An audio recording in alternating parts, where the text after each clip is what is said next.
Welcome back. The opposing managers and umpires are all meeting at home plate and exchanging lineups, so we're almost ready to go.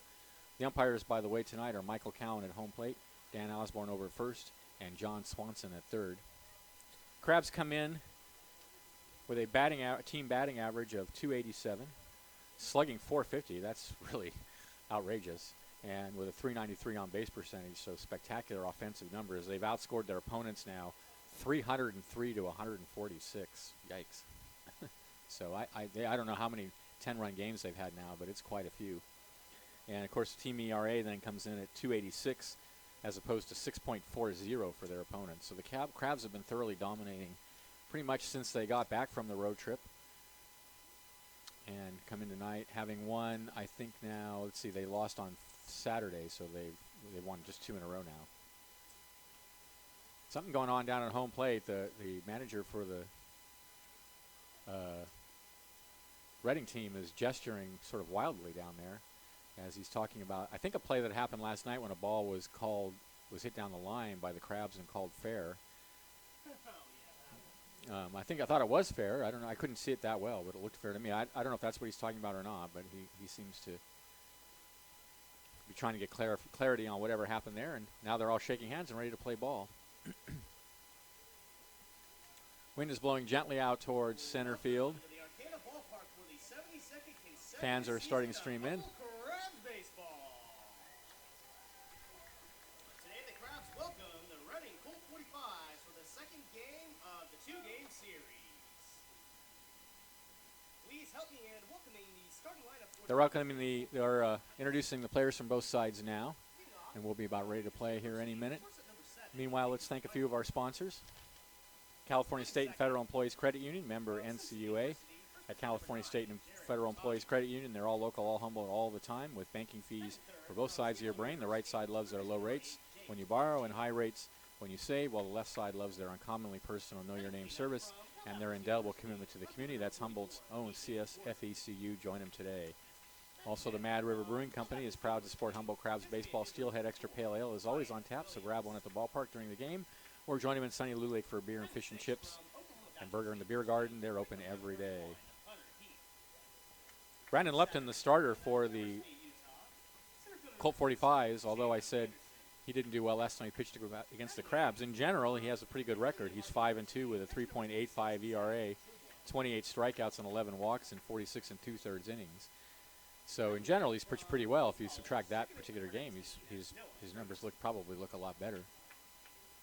So we're hoping for a good game tonight. Last night was a Crabs sort of dominated. The game was really never in doubt. The Crabs led 6-0 by the end of the third inning, and by the end of the sixth inning, they were up 9-0, and ended up winning 13-2.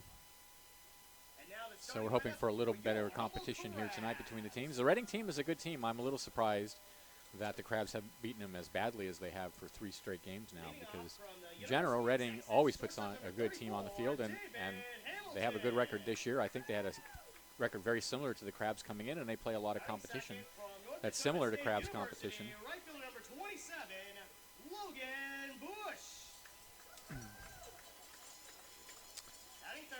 Well, what else?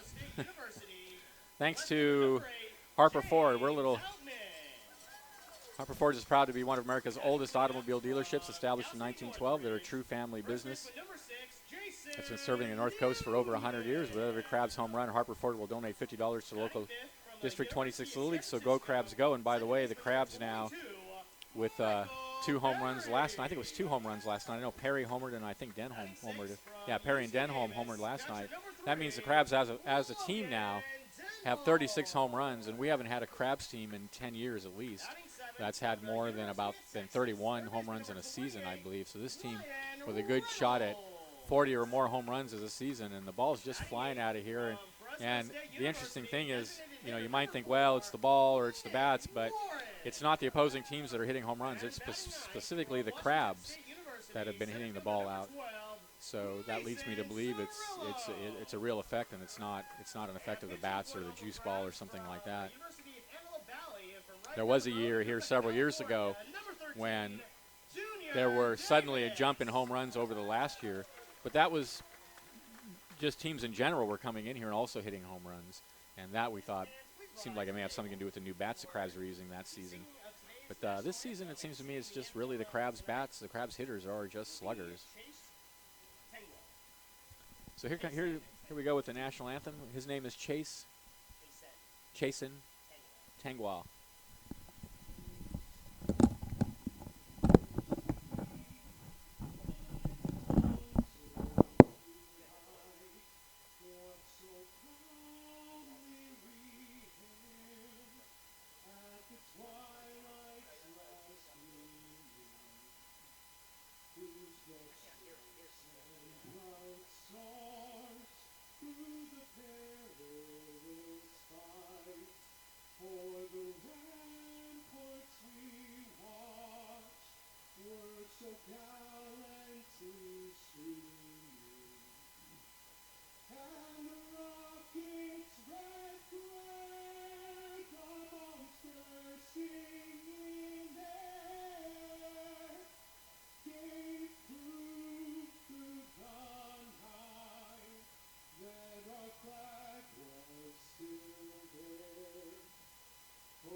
All right, nice rendition of the national anthem. I'm envious of that voice. Excellent job. So they're tossing out the first several pitches of the game. We never have just an opening pitch anymore. We have 2 or 3 first pitches. Junior Davis on the mound taking his warm-up pitches. Davis, as most people know, is a native of Hoopa, which is just up the road from Arcata here. So he's our one local player. And now there's a little boy about 3 years old maybe out there throwing in the first pitch, and it's a strike. Nice pitch.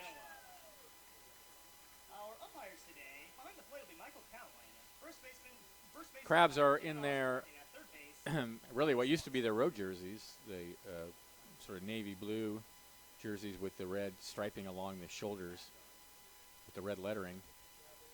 The Colt 45's are in their bright yellow get-ups with the gray pants.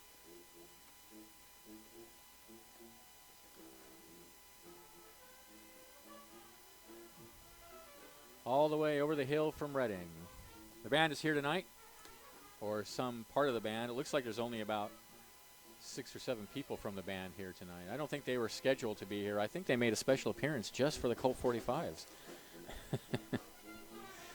Not sure. I know that in Reading, when we were in Reading and the band was there with us, they were not given a particularly warm welcome by the fans in Reading. So that may be why they're here tonight.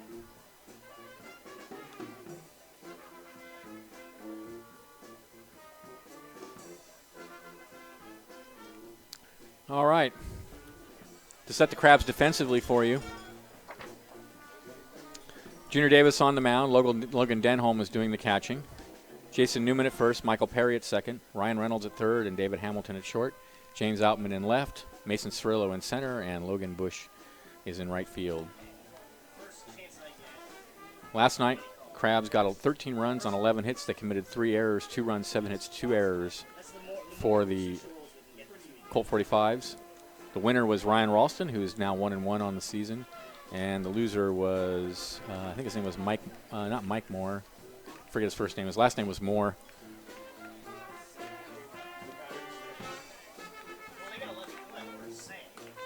Will Moore.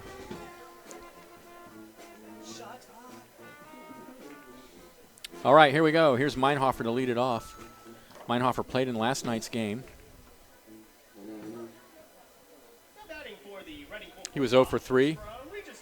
He did drive in a run. He walked with the bases loaded at one point.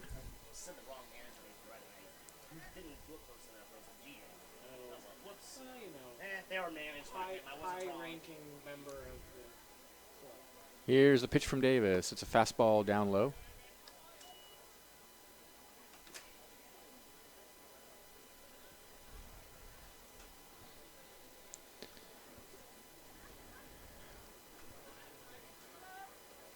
1-0. Here's the pitch. Grounder past the mound out towards second. And bobbled by Perry, and that's going to be an error on Perry. Coming to the plate from Simpson University, first baseman number 9, Jared Bertotti. So Meinhofer is aboard here in the top of the first. Here's Jared Bertotti. He played in last night's game and was 1 for 4. Senior Jack says I can hear him. Like, I know he's on. But when I say I can't hear myself.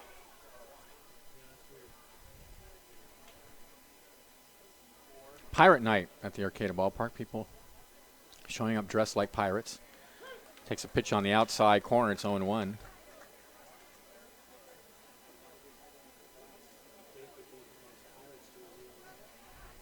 Yes, he would be. Yes, he would be. His Andrew McCutcheon jersey. 0-1 the count. Check swing, and it's in there for a called strike in the knees. I believe the Pirate Night thing started several years ago, and we had a team visiting that was called the Pirates, as I recall. It was several years ago now, and it just sort of caught on, and now they do it every year, Pirate Night.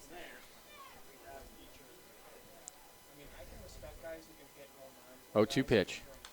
Fouled up against the screen. Him and Tony Gwynn. Tony Gwynn never hit more than 20 home runs in the season. I love Ichiro's like swing, the Japanese style. You see that softball now? 0-2 the count. Meinhofer over at first. Doing that a lot more with the hand, slap it. I always considered it like Ichiro's swing. You always take a step or two up. And the runner goes. The pitch is high. The throw down the second is wide of the bag, and it goes into center field. No advance. No further advance. Meinhofer has it stolen. Throw is on the wrong side of the bag.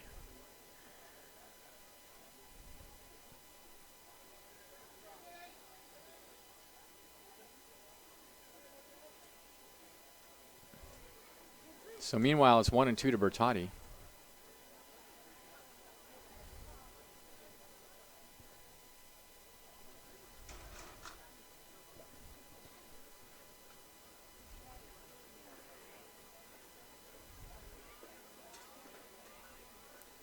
Davis looks out at second and deals a breaking pitch that misses high. 2-2.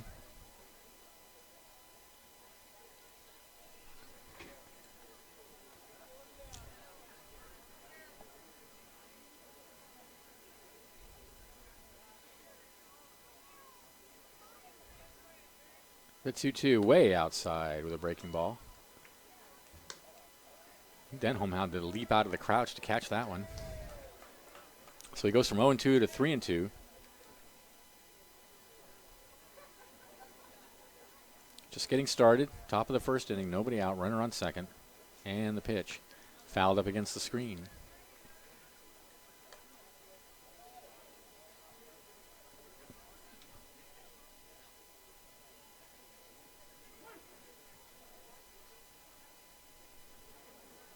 Three and two the count. And the pitch. Fouled out of play down the left field line. It's going to go into the hedges.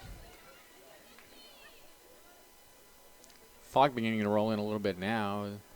Starting to get overcast at the ballpark. Full count.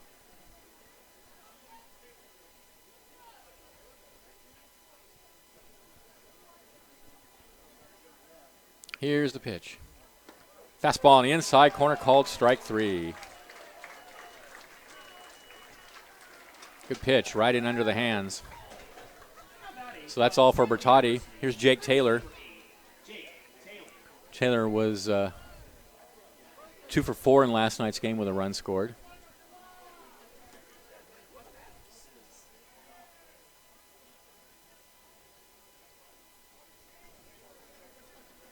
Meinhofer's out at second, 1 out now. Davis from the belt. Deals a fastball that misses high. Or maybe a change.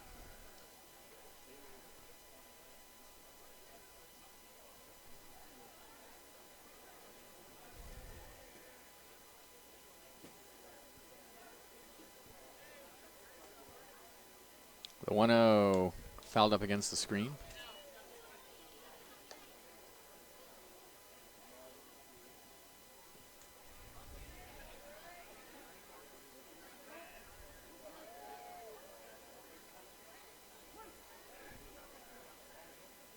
1-1 the count.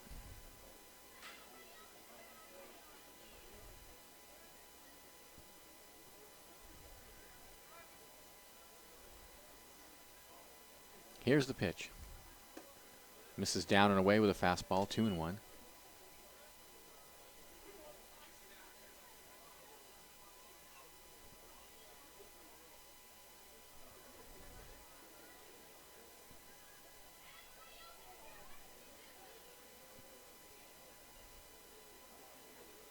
Two one, lined in left field. That's a base hit. Weinhofer coming around third. They're going to wave him home. The throw is cut off. 1-0 now in favor of the Colt 45's on a solid single by Taylor. Be a single by Jake Taylor. Colt 45's lead the Crabs 1-0.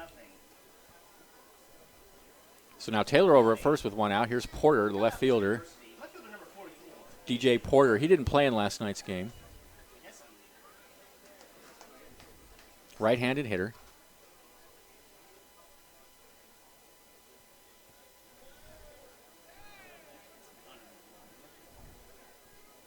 Taylor with a short lead. Here's the pitch. Line down the right field line. That is foul. Just foul.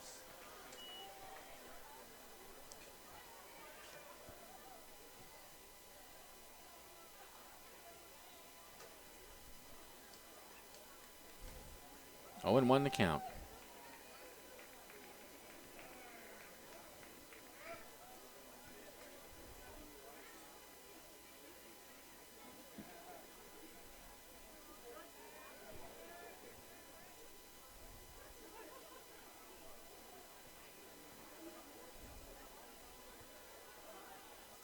The 0-1. Right down the middle with a called for a fastball for a called strike. 0-2.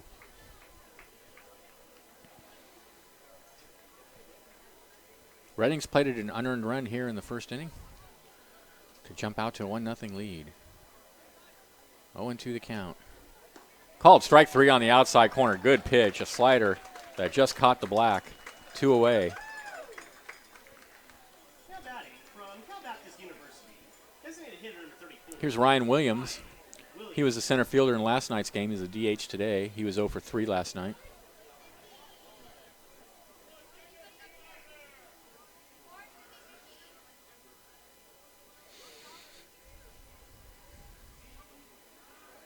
Here's the pitch.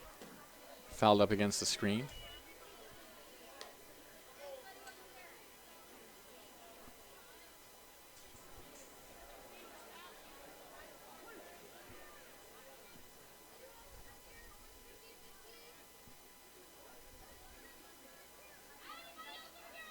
The 0-1 swung on a missed on a good slider.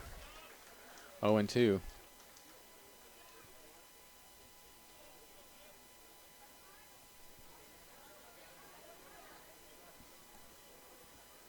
The 0-2 fastball misses down and away. A ball and 2 strikes. Taylor over at first, 2 outs.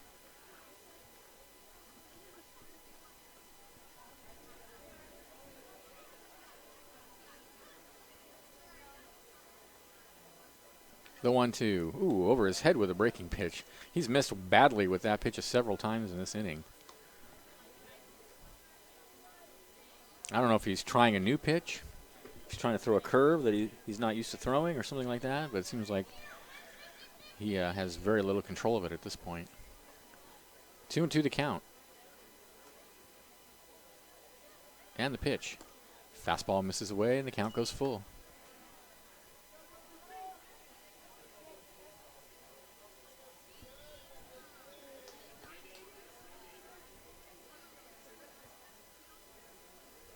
Three-two, runner goes. Grounded foul over towards the Crabs dugout.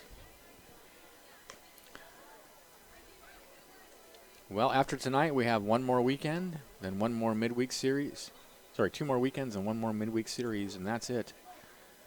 Crabs baseball done for 2016, so if you haven't been out yet, or if you want to come out again, you better do it soon. Runner goes. Here's the pitch. Swung on and missed. Got him. So he ends up striking out the side around the error in the single. There was a run. There was a hit. There was an error and a runner left. And at the end of half an inning of play, it's 1-0 in favor of Reading. This is Crabs Baseball, 1480 KGOE.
Welcome back to the ballpark. It'll be Hamilton, Bush, and Outman to lead it off for the Crabs in the bottom of the first inning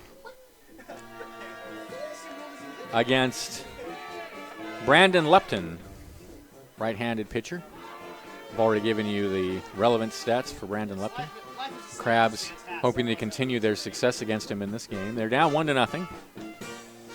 Hamilton in last night's game was 2 for 3 with 2 runs scored and 2 RBIs. Another good night, and so his batting average now up to .327. That's third on the team. .486 slugging, .447 on base percentage. So excellent numbers.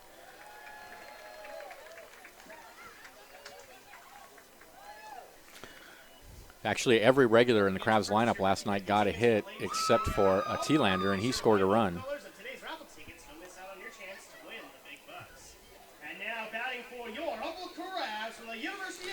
So here he is, David Hamilton, batting left-handed, and the first pitch from Lepton is tap foul.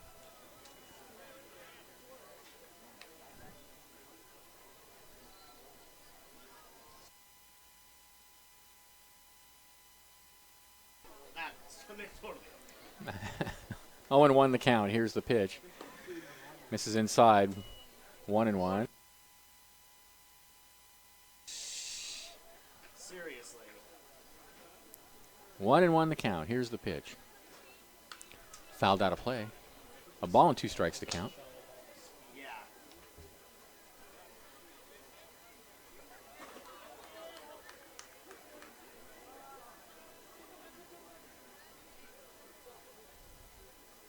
The 1-2. Popped high in the air, shallow left field. Shortstop's going out. Left fielder's coming in, and it'll be the shortstop, Meinhofer, to put it away for out number 1. By the way, the Colt 45's defensively are as follows. Brandon Lepton is pitching. Zach Trueblood is the catcher. Jared Bertotti at first. Noah Ferguson at second. Jake Taylor at third. Mickey Meinhofer, the aforementioned shortstop. DJ Porter in left. Chandler Anderson in center. And Heath Hunter is in right field. Here's Logan Bush. Bush didn't play in last night's game. He comes in batting. He takes a fastball away. 305 with a .467 on base percentage. That's second on the team to Outman. Here's the pitch. Fouled out of play. So a ball and a strike now, the count to Bush. 1 out, nobody on for the Crabs, trailing 1-0 in the bottom of the first inning. The 1-1 misses away. 2-1. Crabs dominated a little differently last night. They've been doing it by the big inning, the 10-run inning, the 6-run inning, the 7-run inning. They just strung together a few 3-run innings last night. Change it up a little bit. 3-1 now the count as the pitch misses low.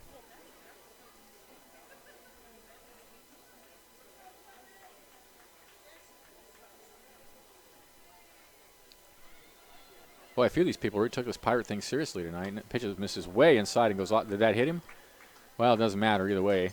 He's aboard. I think it was just ball 4, but the ball went all the way to the backstop. So Bush aboard now.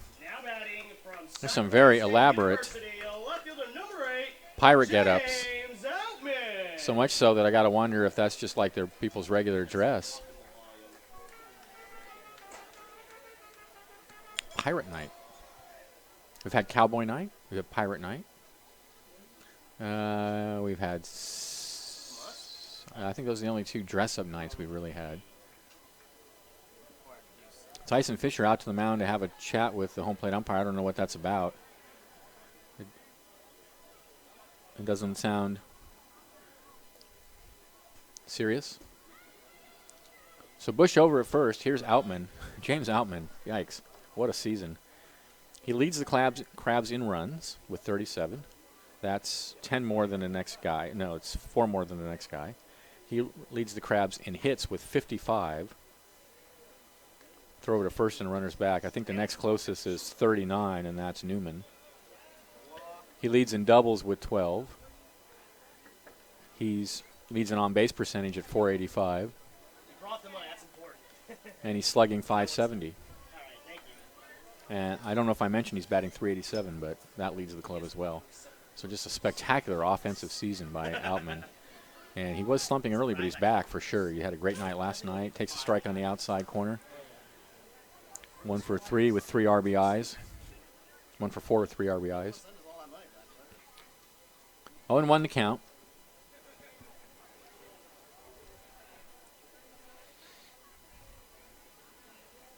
Here's the pitch. And way outside. 1-1.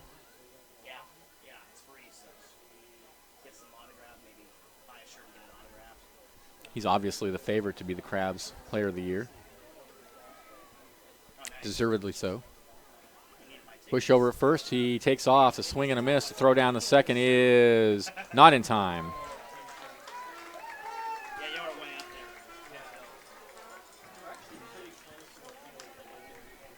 That is stolen base number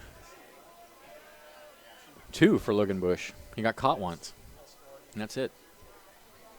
So he's in scoring position with that one out. Meanwhile, it counts 1 and 2 to Outman, protecting the plate on that stole. He had to swing at a pitch in the dirt. The pitch misses away now, and it's 2 and 2.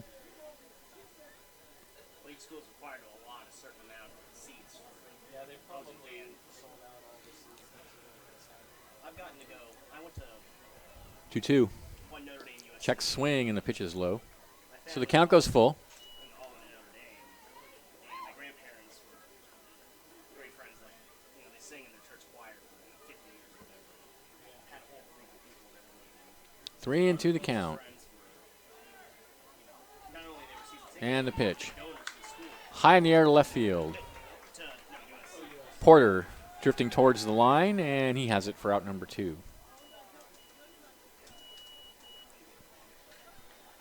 That brings Jason Newman to the bat. Northridge, first baseman number 6, Jason Newman. Batting .302, .414 on base percentage. Give an applause to our bat boy, Lucas Fennell.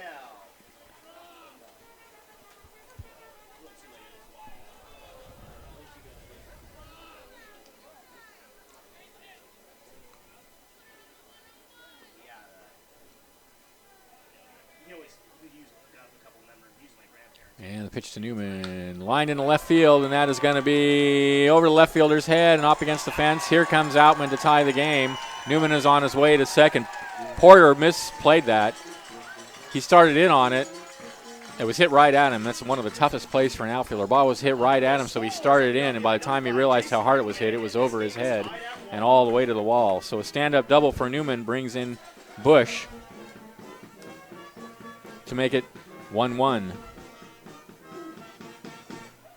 Here's Michael Perry, who leads the Crabs with 6 home runs. He had another one last night.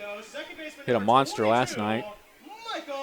His 6th, he's slugging .644. That leads the club. And he has a .429 on base percentage. He's also batting .356. That's second on the team. So Michael Perry making a bid to be Player of the Year as well. Fastball is in there for a strike, and it's 1-1.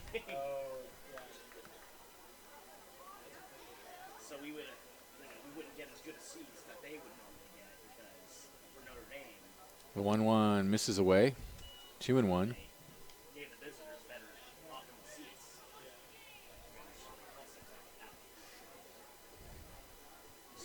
You could smell like mildew inside the building. It was raining. Upton steps off. Smell inside. So 2-1 to count to Perry. Newman out at second. Crabs have tied it here in the bottom of the first inning. A walk and a double. Walk, a stolen base, and a double. Here's the pitch.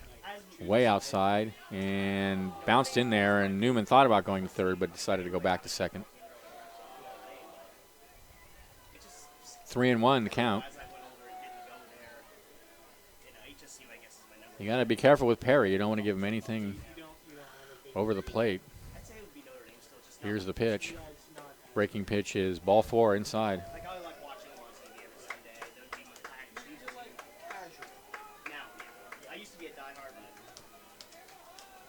So first and second now for the Crabs as catcher Trueblood goes out to have a word. Here's Logan Denholm. Denholm in last night's game was 2 for 5 with 2 runs scored and an RBI.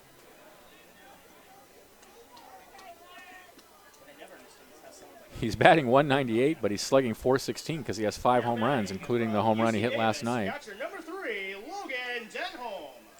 So although he doesn't have a high average, he's definitely hitting for power. Here's the pitch. And he hits a one hopper right at the shortstop. It's off his glove in the center field. Newman was running with the play. He'll come in to score to make it 2-1 in favor of the Crabs. No, that's an error on shortstop Meinhofer. Jason Newman scores on the fielding error. The Crabs take a 2-1 lead.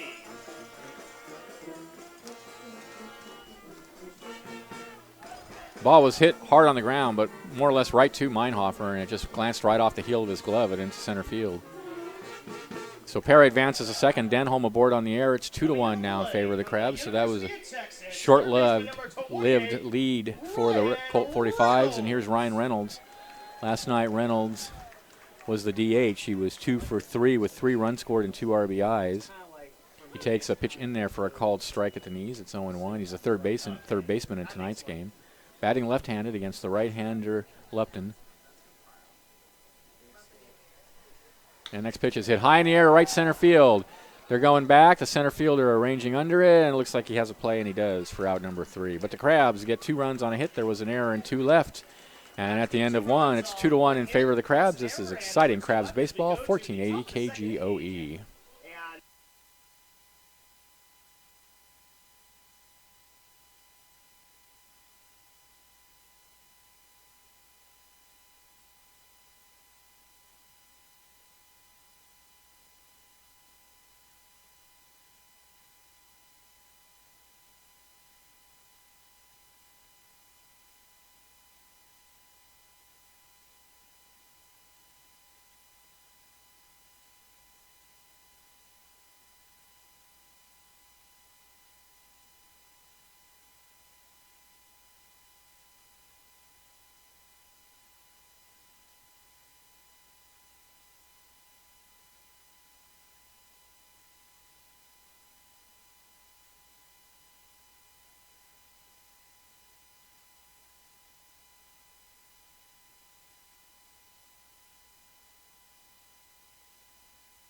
My point is still valid, I think.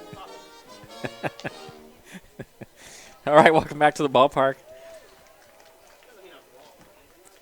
Top of the second inning, it'll be Heath, Anderson, and Trueblood for the Reading Colt 45's, trailing 2-1. Junior Davis out on the mound with a 2-1 lead.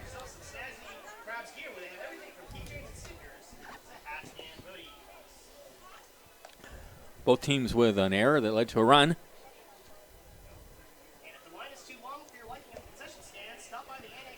They have a new beer in the ballpark tonight. New beer from, where's the beer from? Lost Coast? New Lost Coast beer serving at the ballpark.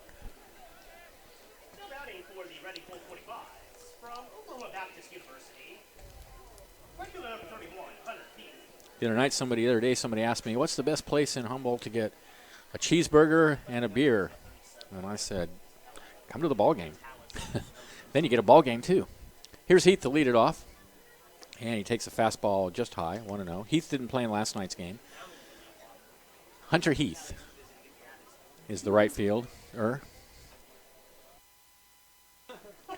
Here's the pitch. Right down the heart of the plate for a called strike, 1-1.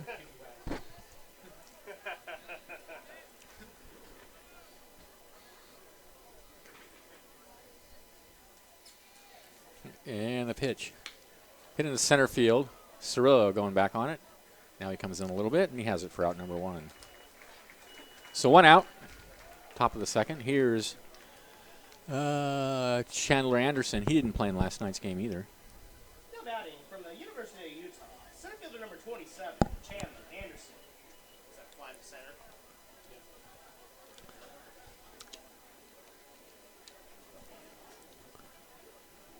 Davis into the windup and the pitch. In the air to right field. That's maybe trouble. On his horse is Bush, and it's going to bounce up against the fence. Sir Anderson in with a stand-up double. Hit that ball well all the way to the wall in right field under the 304 sign. A long run for Bush.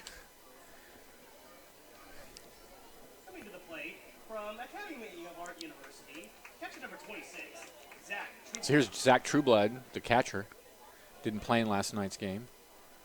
He's got a runner out at second with 1 out. That's the tying run.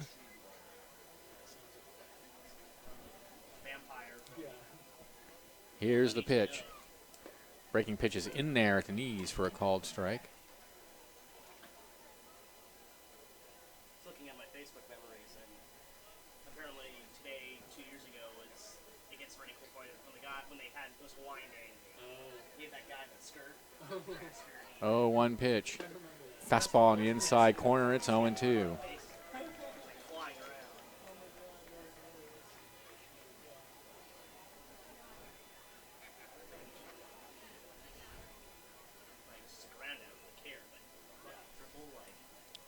Davis looks out at second, and from the stretch comes home 0-2. There's that breaking pitch, and he misses inside with it. They're getting a little closer with it. 1-2 now.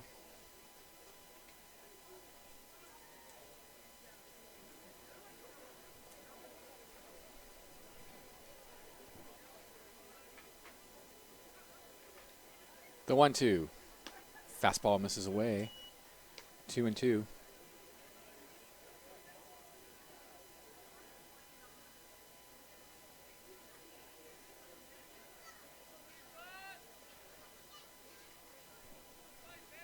Anderson takes his lead out at second.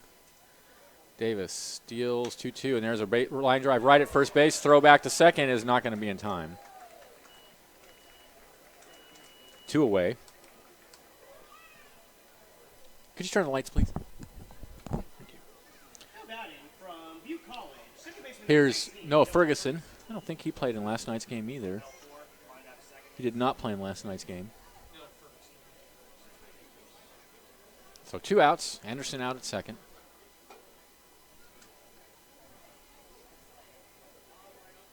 And the pitch. Foul tipped.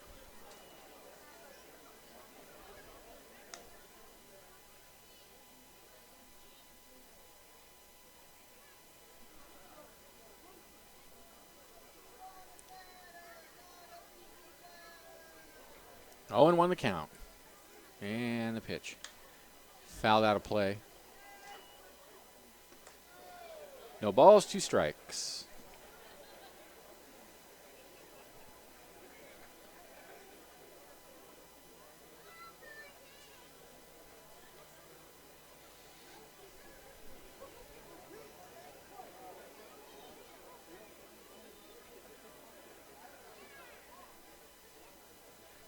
Here's the 0-2. Fastball rides high. 1-2.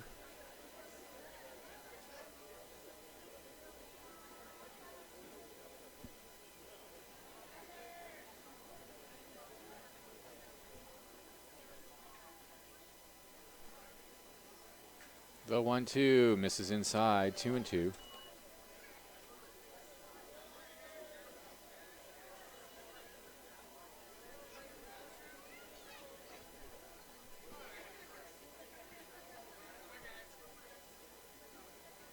The 2-2 pitch. Breaking pitch is lined back up the middle. Picked up by Hamilton. Throw to first is in time to end the inning. Nice play. There were no runs. There was a hit. There were no errors and a runner left at the end of an inning and a half. It's 2-1 in favor of the Crabs. This is exciting Crabs baseball. 1480 KGOE.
All right, welcome back.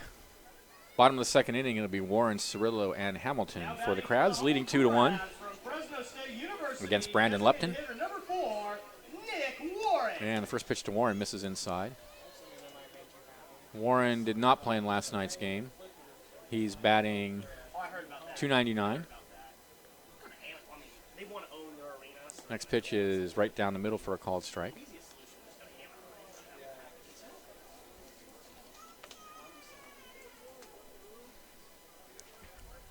to hammer it. 1-1 the count. Parking lots are here. You can see them better. I got Slider misses down and away. 2-1. The sun has gone away as the fog has rolled in, and a chill has descended on the ballpark. Next pitch is no pitch, as time was called. Lupton did the right thing. He did not interrupt his windup. He just threw the pitch. That's exactly what you're supposed to do. 2-1 pitch. Fastball on the outside corner, 2-2. And now I think that for some reason Warren's complaining. I think he may have thought that time was still out. At any rate, the count's even at 2. Here's the pitch. Fouled out of play. Take whatever you want. It's not my money. Yeah, exactly. And of course, the lots are closed halfway through the day. And the rest of the time, it's like walking on the outside and making sure you don't drunk Canadians or fight. Here's the 2-2. Way outside, and he bounces it up there. So the count full now to Warren. Warren's a DH in tonight's game. Denholm the catcher. Right. A month or two, they actually considered, I think they filed a trademark for the Anaheim Royals. And next pitch is time is called again, and now they want to know what's going on because that's the second time now Lupton has delivered a pitch that was no pitch, and Denholm swung on and missed at it, so that would have been an out. And so Lupton, understandably displeased with that. I don't know why he keeps calling time, but here's the pitch. And that one misses down low, so he ends up walking him, and that is a bad break because he had Warren struck out. Now batting from Washington State University. So Mason Cirillo will be the hitter Number 12, with Warren over at first. Cirillo. Cirillo didn't play in last night's game. He comes in batting 273. What's the town and community called? Lake Forest. Oh, Lake Forest. Lake Forest. So Warren over at first. Lake and a forest are much smaller than what you would ever Throw to first, and Warren steps back. My family in Vacaville, it's Cowtown in Spanish, and there are absolutely no cows within the city limits. Really? Yeah, no cows. It's a valley, It was actually named after. And the pitch. Base hit in the right field. Warren will hold it second. So Cirillo just hit that one on the ground in the hole on the right side. It was named after the guy that. So with 2 on and nobody out, we'll go back to the top of the order with David Hamilton, who popped a short in his first Now at bat. batting, leadoff hitter, shortstop number 34, David Hamilton. Whose name was like something de Vacaville.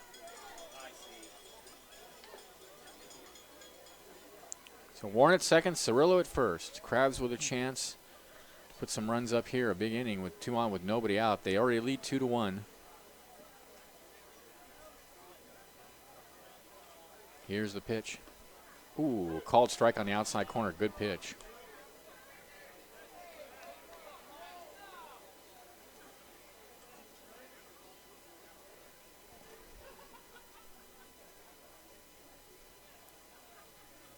Oh, 1. Ground ball over to second. Could be 2. He throws a second for 1, and that's all they're going to get. The ball was hit too slowly to really turn the double play, so they were lucky to get 1.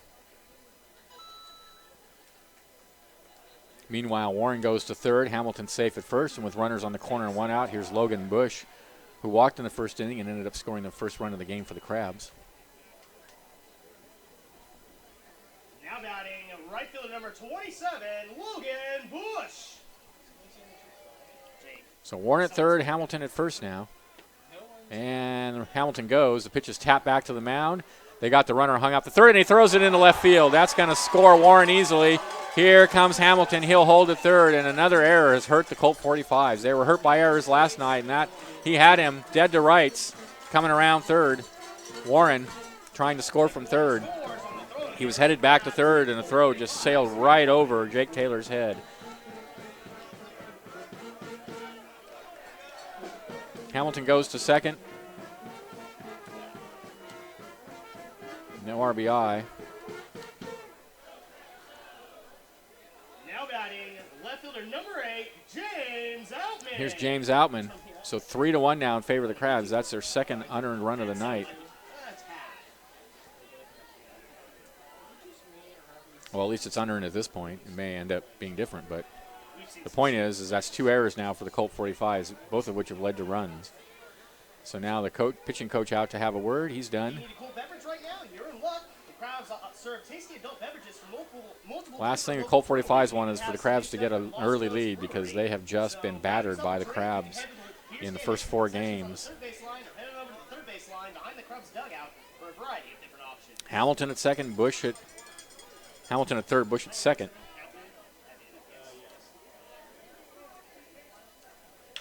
And that's hit high in the air to center field. The center fielder going back. This should score another run.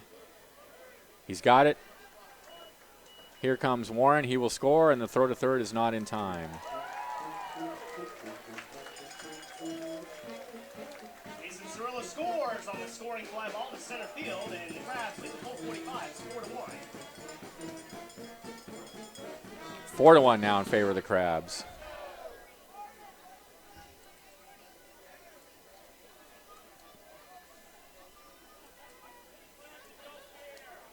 Here's Jason Newman. Bush at third.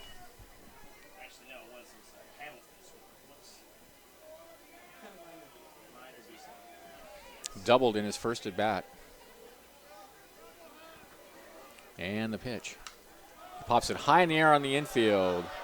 The catcher is calling for it in foul territory. He tosses off the mask and has it for out number 3. But the Crabs get 2 more runs on a hit. There was an error and a runner left, and at the end of 2, they're up 4-1. This is exciting Crabs baseball, 1480 KGOE. An error, and there's 1 person left as we go to the top of the 3rd inning. And the Crabs lead the Colt 45s 4-1.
All right, welcome back to the ballpark.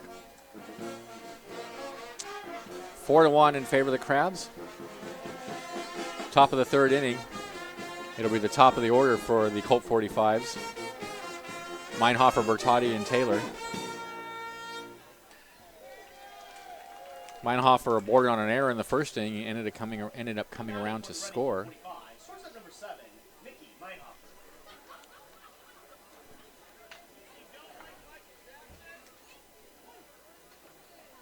Taylor Davis rocks and comes home, and there's a swing and a miss. It's 0-1.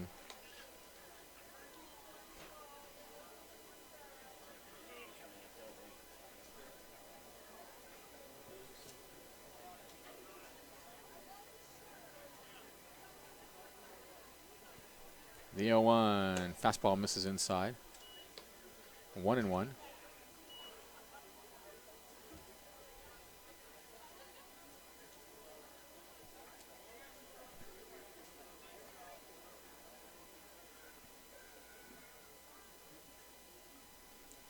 One pitch is hit in the air to right field.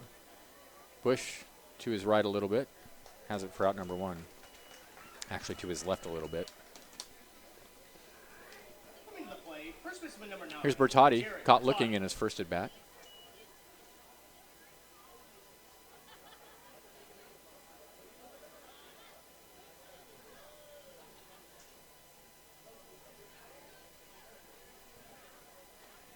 Davis rocks and deals. He shows bunt and takes the pitch high.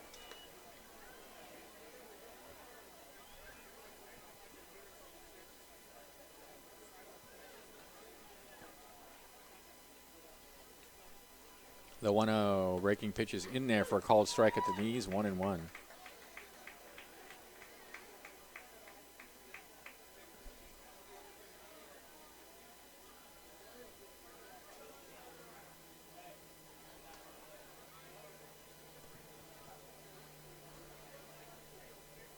One pitch. Hits him on the elbow. Ouch. He'll trot down to first. So Bertotti aboard with 1 out. And here's Jake Taylor. Singled in a run in his first at bat. Jake Taylor.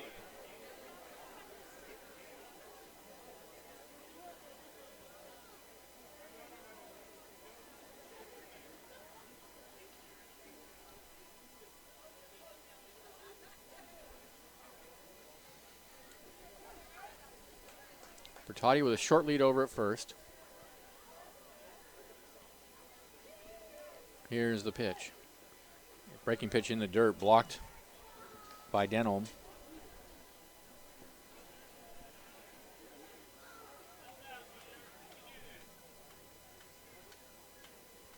Well, 1-0 the count. And the next pitch is in the dirt again. It's 2-0. It's getting chilly here at the ballpark.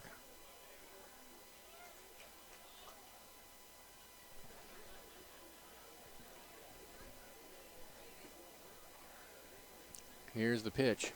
Fastball in there at the knees for a called strike, 2-1.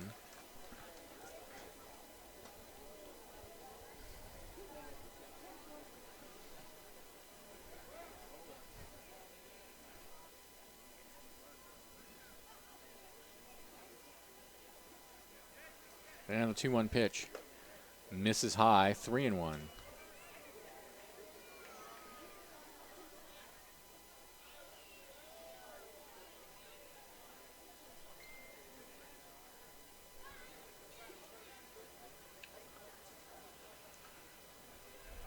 Runner goes. The 3-1 is down low, is a strike. The throw down to second is not in time.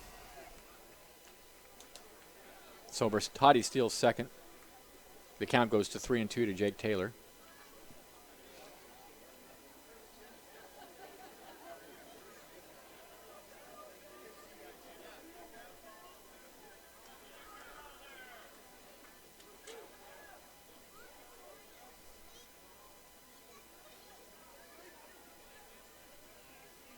Here's the 3-2, fouled out of play.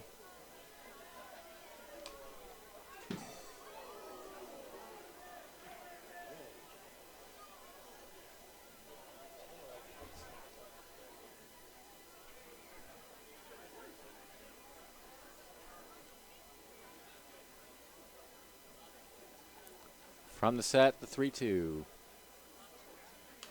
Fouled out of play again. So the count remains 3 balls, 2 strikes.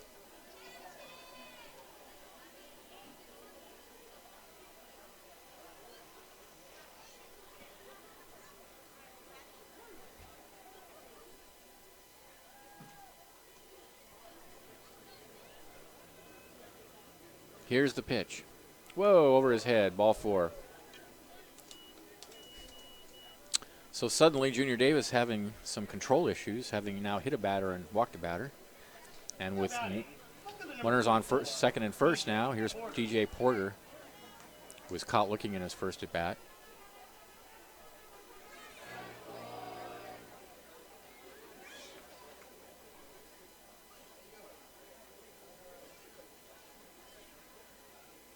Crabs lead 4-1, but the Colt 45's now threatening with first and second and only 1 out. Here's the pitch, and he hits one high in the air to center field. Cirillo coming in on it, and he has it for out number 2.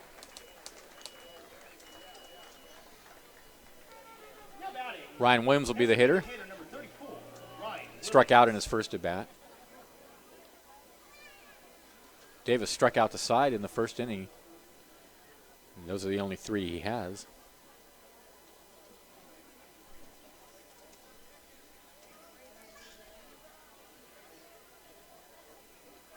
So Bertotti at second, Taylor at first. 2 outs now. And the pitch. Ooh, slider on the outside corner. Good pitch.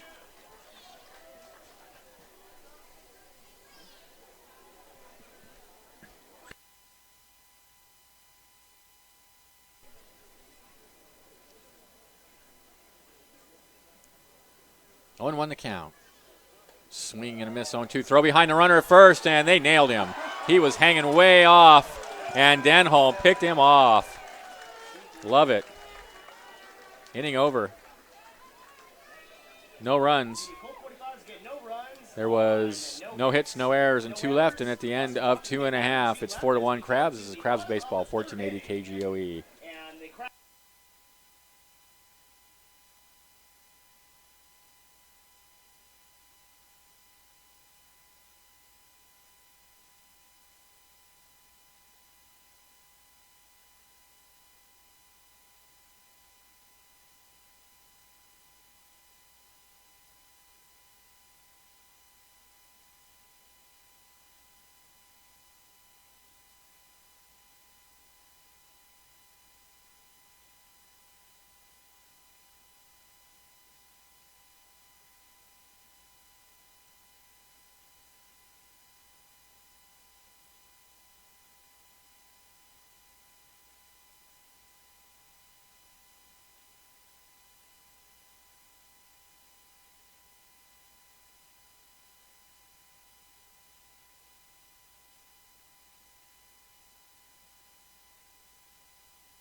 All right, welcome back.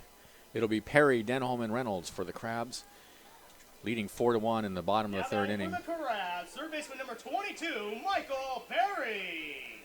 And the pitch to Perry is a breaking pitch on the inside corner for a called strike. Perry walked in his first appearance. Brandon Lupton up for inning number 3. 1 run, 2 hits, 2 errors for Reading. 4 runs, 2 hits, 1 error for the Crabs. He takes another breaking pitch for a strike, and it's 0-2.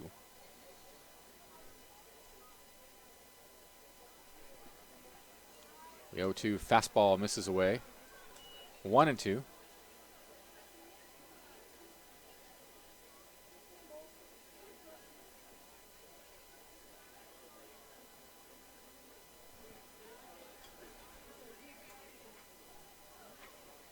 The 1-2 grounder slowly out to short. Meinhofer has it. Throw to first is in time, 1 away. Logan Denholm will be the batter. Board on an error in the first inning.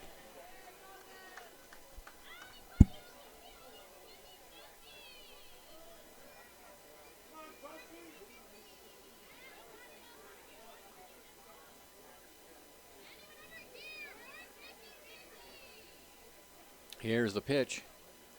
Breaking pitch is in there at the belt for a called strike. 0-1 the count. Next pitch, fastball misses just high, 1-1.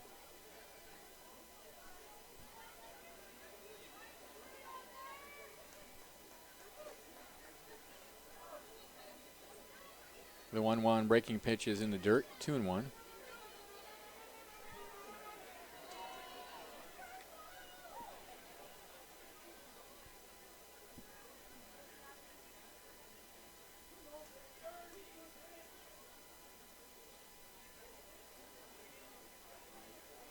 One and two actually is the count. The pitch misses away, 2-2.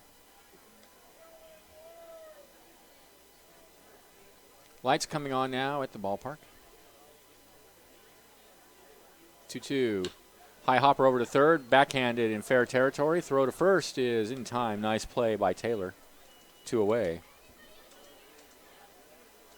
Ryan Reynolds will come to the bat. Now batting, third Fly to baseman center number in his 28, first at bat. Ryan Reynolds.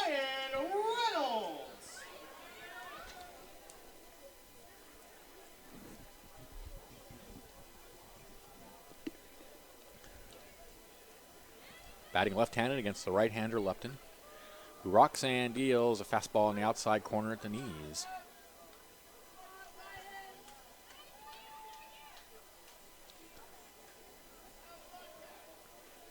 A few protestations by some of the fans behind home plate on that one. Here's the 0-1 pitch. Down low, 1-1.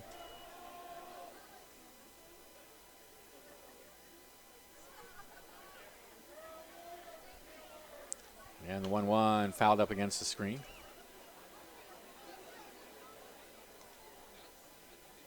1-2 to count.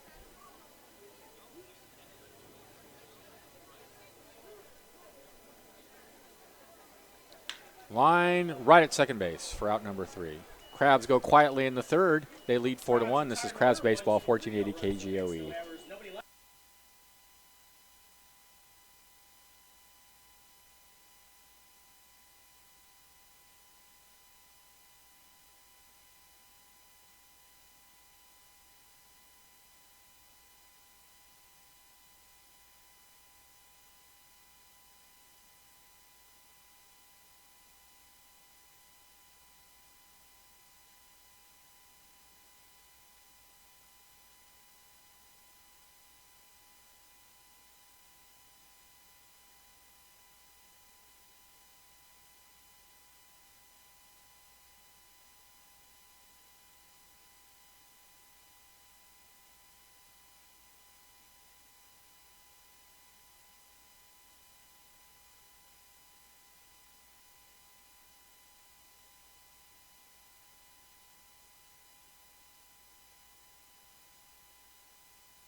Thanks to the Mad River Brewing Company. Proud to support Humboldt Crabs Baseball. Steelhead Extra Pale Ale is always on tap, so grab one at the ballpark during the game or join them in sunny Blue Lake for a beer and fish and chips or a burger in the beer garden. They're open every day. Heath, Anderson, and Trueblood for the Colt 45's here in the 4th inning.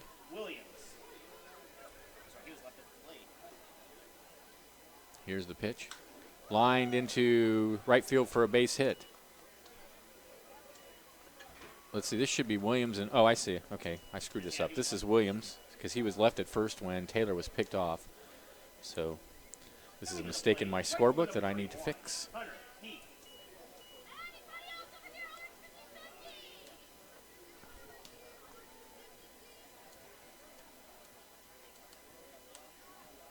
So Williams aboard. Here in the top of the 4th inning. Here's Heath. He flied to center in his first at bat.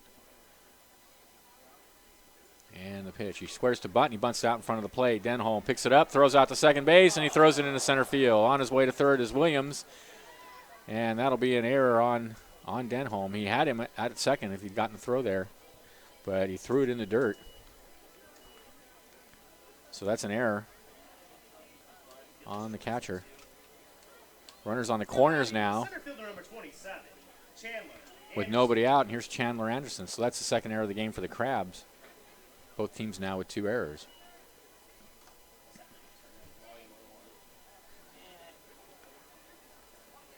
Four to 1 Crabs, but Colt 45's threatening again as they did last inning. 2 on, nobody out. Here's the pitch. Fastball, I guess, low.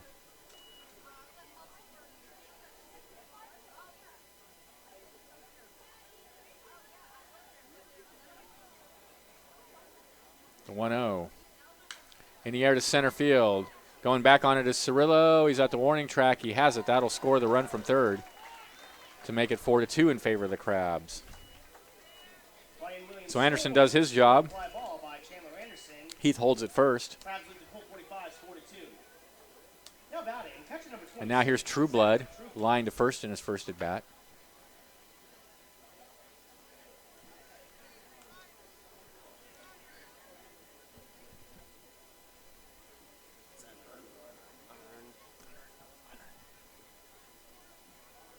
Here's the pitch. Breaking pitch misses down and away. 1-0. So both of them are unearned.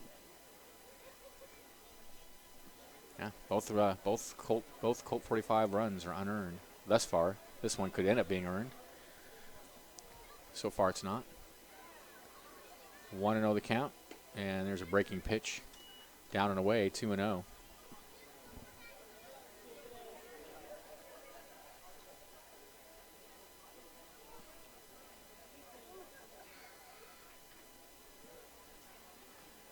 And the pitch. Fastball right down the middle for a called strike. It's 2-1.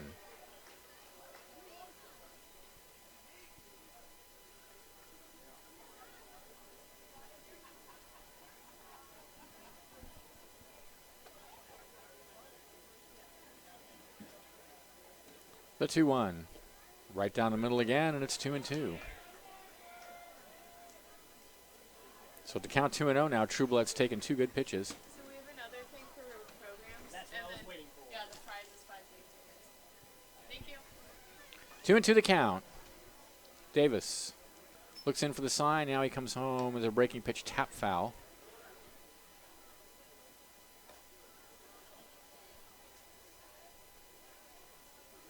Money. No money.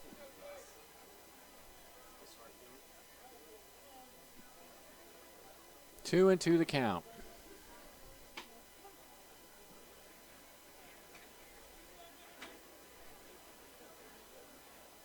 Here's the pitch.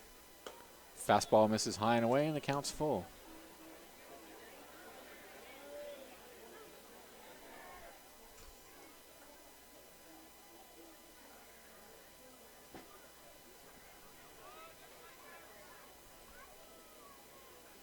Runner goes. The 3-2 is a called strike. Throw down the second. He's a dead duck. Strikeout caught stealing. Nice play by Denholm. The Colt 45's get For the Colt 45's, they got a run on a hit. There was an error and nobody left. And at the end of 3.5, it's 4-2 in favor of the Crabs. This is exciting Crabs baseball, 1480 KGOE. left as we go.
Welcome back. It'll be Warren, Cirillo, and Hamilton for the Crabs in the bottom of the 4th inning. They're up 4-2.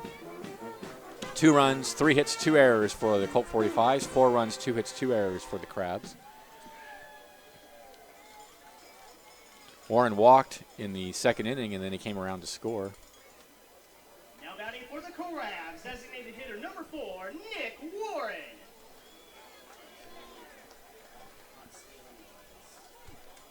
All right. Here's the pitch from Lupton. It's a fastball in the dirt.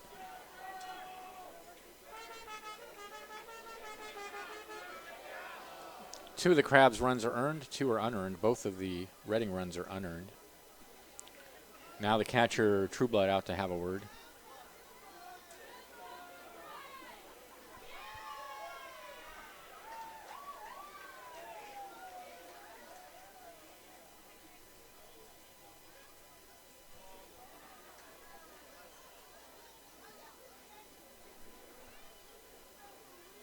All right, here we go. 1-0 the count to Warren. Lupton, Roxanne deals a fastball down low again, 2-0.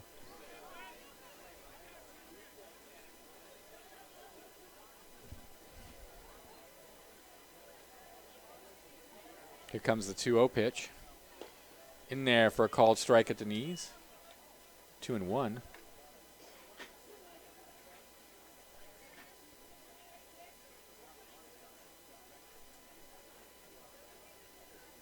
2-1 in there at the knees again, and the count's even.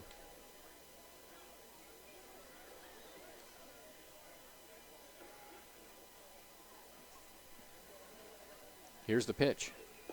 Called strike 3 on the outside corner. Warner looks at 3 straight strikes.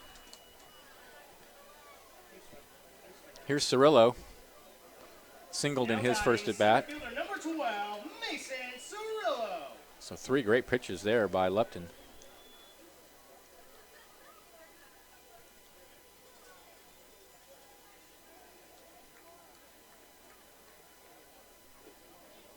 pitch is a breaking pitch down low.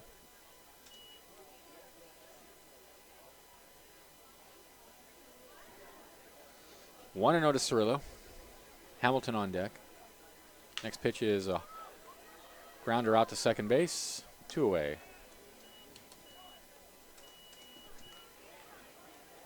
At the plate, leadoff hitter, shortstop number 34, David Hamilton. Here's Hamilton.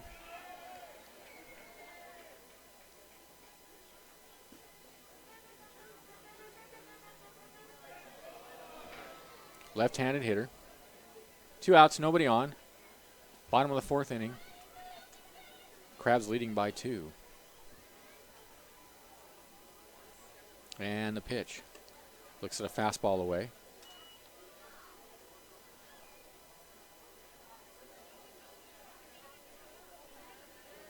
Breaking pitch. Called strike on the outside corner. 1-1 the count now. The 1-1 hit in the air to left field down the line. They're converging, and it's going to drop foul.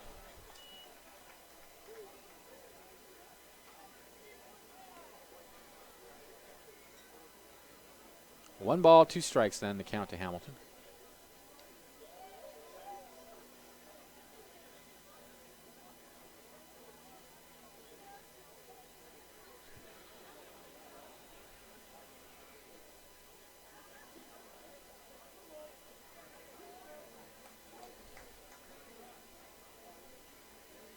Lupton's pitch is taken on the outside corner for called. Strike 3. That'll be all for Hamilton and the Crabs.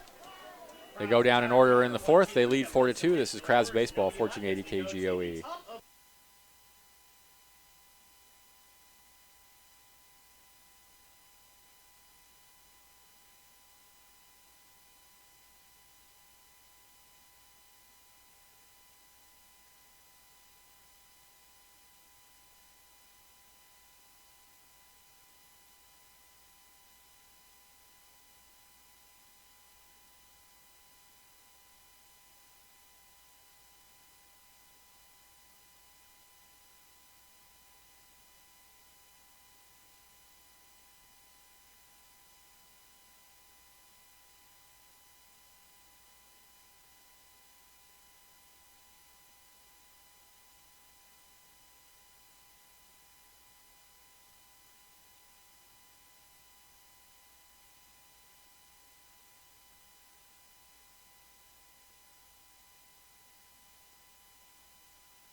Thanks to the Lost Coast Brewery. Take a brewery tour at the Lost Coast huge $27 million bottling facility where you'll find t-shirts, sweatshirts, hats, bottle openers, stickers, and, of course, beer. Kids are welcome. The tour schedule is Friday through Sunday, 12 to 4 every hour on the hour. That's at 1600 Sunset in Eureka.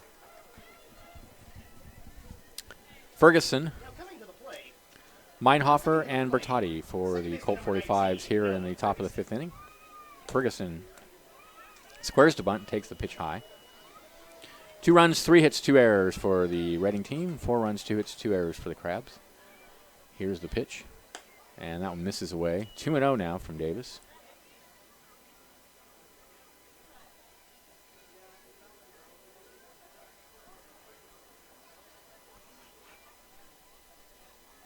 The 2-0 fouled out of play.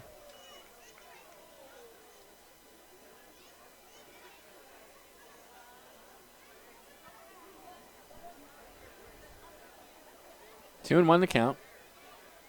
And the pitch. Popped high in the air and foul. Out of play. So now the count's 2 balls and 2 strikes.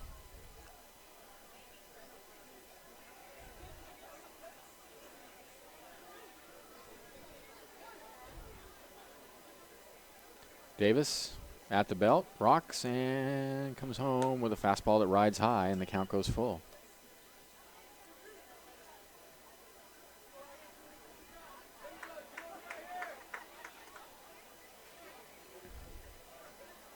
Here's the pitch. Swung on a miss, got him. 1, 2, 5 strikeouts now for Junior Davis. Back to the top of the order. Here's Meinhofer. Aboard on an error in the first inning and then flied to right field in the third.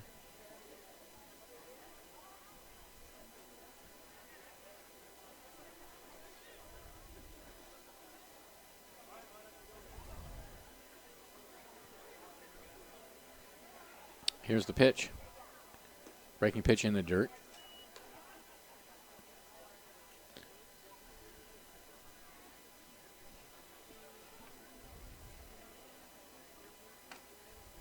The 1-0.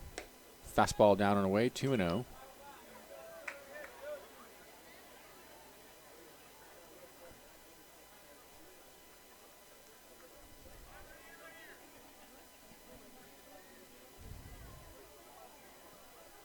The 2-0 from Davis is swung on and missed.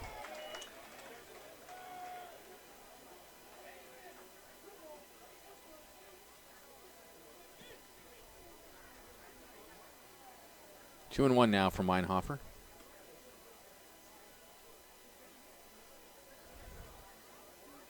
And the pitch, breaking pitch line at second and past diving Perry into right field. So a base hit for Meinhofer. He's on with one out. Here's Bertotti. First baseman number 9, Jared Bertotti. Bertotti caught looking in his first at bat and then hit by a pitch back in the third inning.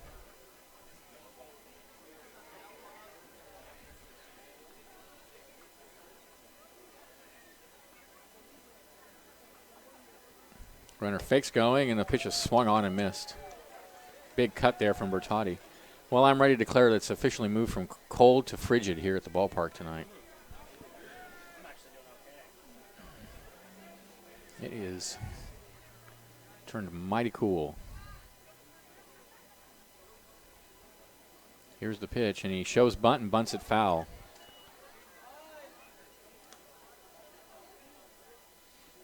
No balls and 2 strikes the count.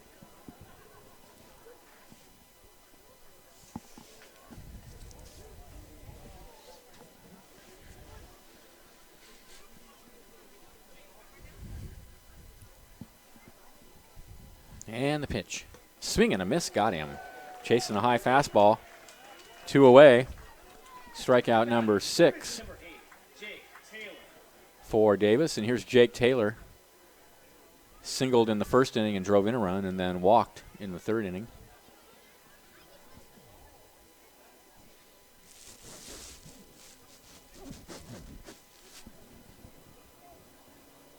Meinhofer over at first, 2 outs. And the pitch from Davis. In there, high for ball 1. I thought sure that was going to be a strike.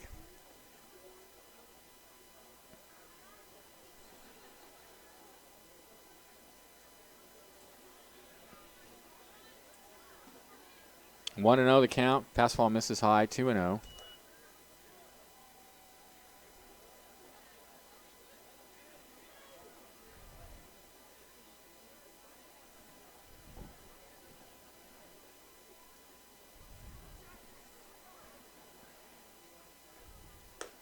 High again. 3-0.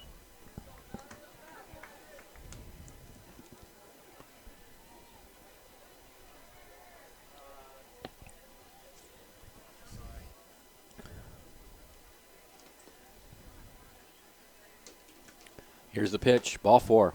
So he walks him on 4 pitches to put runners on first and second with 2 outs.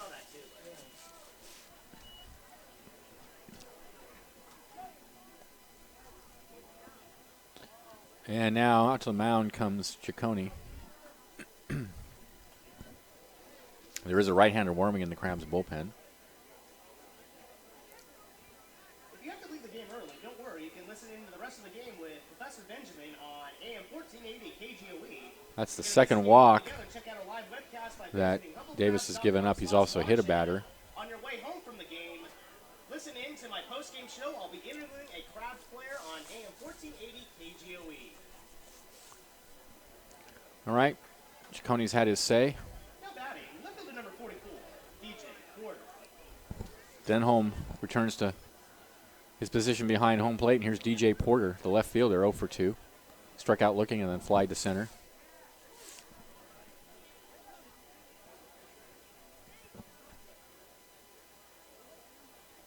And the pitch, breaking pitch down low, 1-0.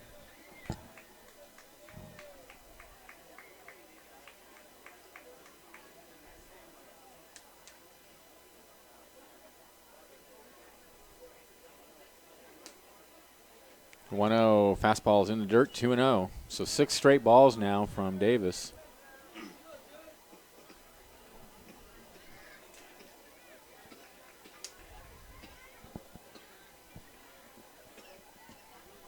Two and 0. And the pitch. In the air to center field and deep.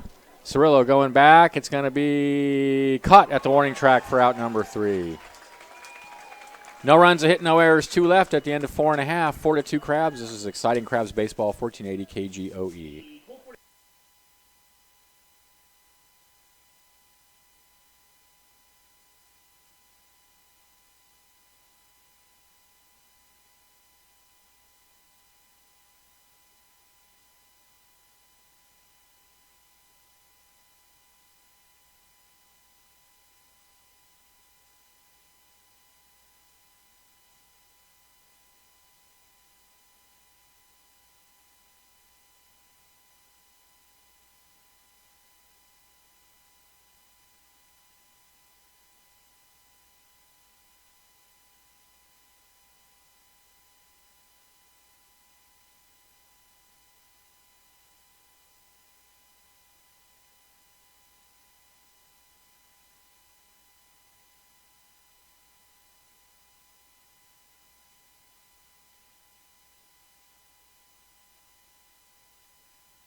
All right, thanks to the Alibi, now 2 locations open on the Arcata Plaza to serve you.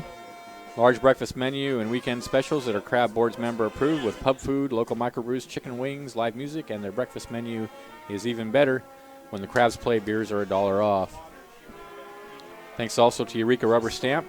Been in business in Humboldt since 1954, locally owned and operated, manufacturing rubber stamps, engravings, vinyl signs, lanyards, novelty items, stencils, and more. They're located at 520F in Eureka, 8:30 to 5:30 every day except on the weekends. Here's Bush to lead it off. He takes a fastball down low. It's 1-0.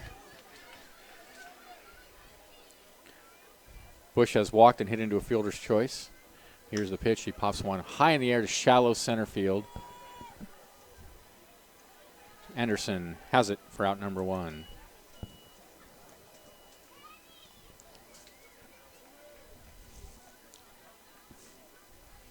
Now batting left fielder number 8, James Outman. Here's Outman. 0 for 1 with a sacrifice fly.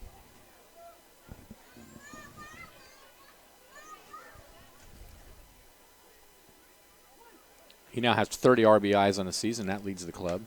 He lines that in left center field. That's headed for the gap, and that is going to be caught by the left fielder, Porter, on the run. Nice play. 2 away.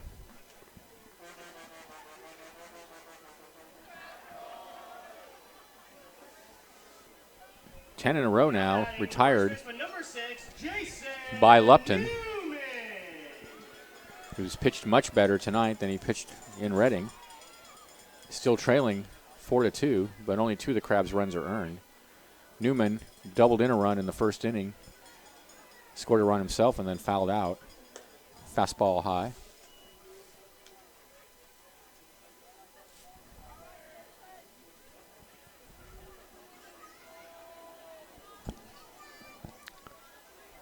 One and 0.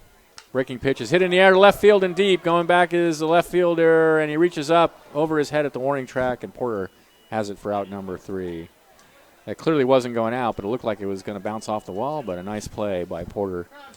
Crabs go in order in the 5th. They lead 4-2. This is Crabs baseball, 1480 KGOE.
Welcome back to the ballpark. New pitcher on the mound for the Crabs. It's Riley Sweeney, who comes in for his 9th appearance of the season.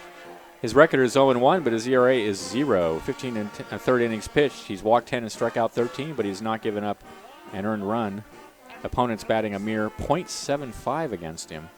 He's got a 2-run lead. Crabs up 4-2, and he will face Williams, Heath, and Anderson here in the top of the 6th inning. This game rolling right along. Hour and a half in, and we're only in the 6th.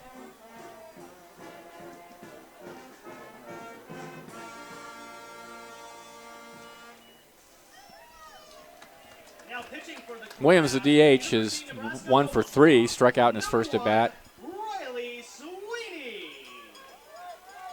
Now batting for the Reading 45's, designated hitter number 34, Ryan Williams. Here's the pitch. Fastball on the outside corner for a called strike.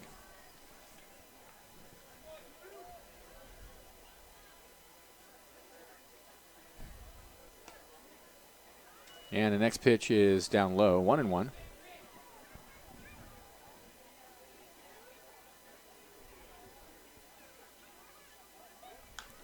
That one's popped high in the air behind home plate. Denholm coming back near the fence, and he has it for out number 1. Now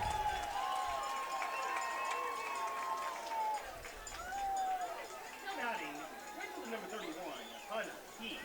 Here's Hunter Heath, 0 for 2.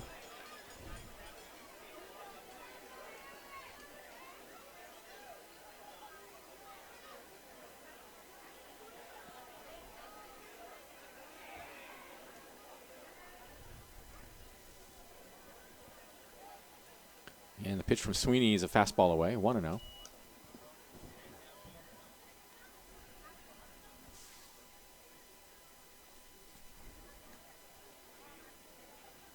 The 1-0 fastball's in there for a called strike, 1-1.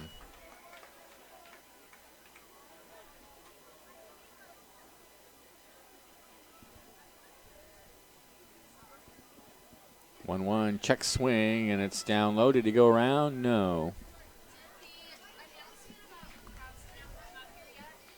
Yes, it did. I'll get 2-1 the count. On my list. That was sorry, my fault.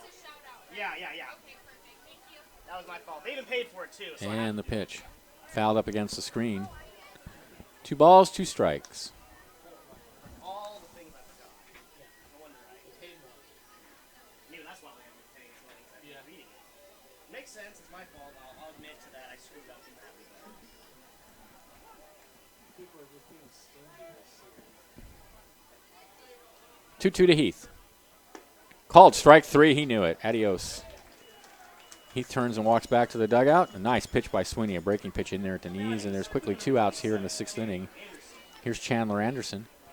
Doubled in his first at bat and then a sacrifice fly to center.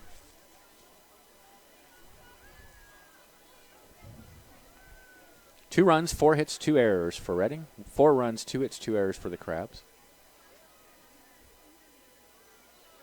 And there's a fastball down low.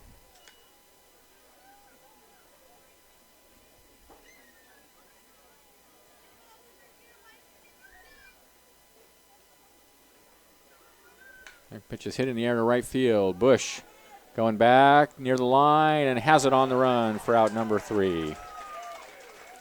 Reading goes 1-2-3 in the 6th. Crabs lead 4-2. This is Brisk Crabs Baseball, 1480 KGOE.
All right, welcome back. Thanks to Patty Stokeham, Remax Realty, Crab sponsor and support for more than 20 years. Patty's been selling real estate for just as long. She'll handle all the legwork for you and cover all the bases. Give her a call today at 496-3295 or find her on Myrtle Avenue in Eureka. Perry, Denholm, and Reynolds for the Crabs, leading 4-2 in the bottom of the 6th inning. Now batting for the Crabs, third baseman number 22, Michael Perry. Here's the pitch from Lupton, and it's a slider down and away, 1-0. Lupton out for his 6th inning of work. He's only given the Crabs 2 hits. Here's the pitch, but he trails 4-2. The next pitch misses inside, 2-0. He's been hurt by errors, one of which was his own. 2-0 pitch. Way outside, 3-0.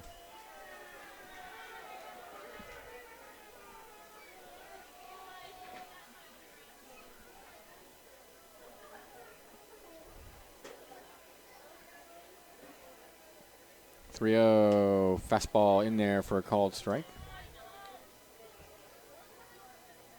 I think Perry's swinging if he likes it. He took that one, but I don't think he was taking all the way there. 3-1.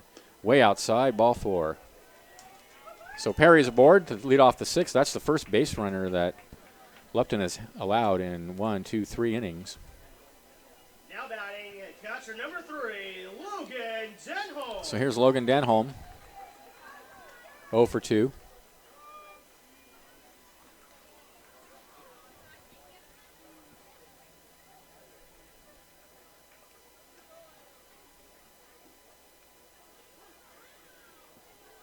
Perry with a good lead over at first. Here's the pitch, and he pours a fastball right over the heart of the plate for a called strike.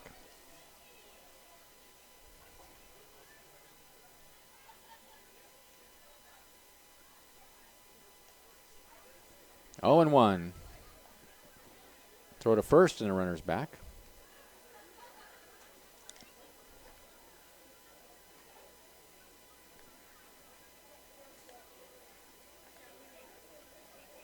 The 0-1 slider misses away. 1-1.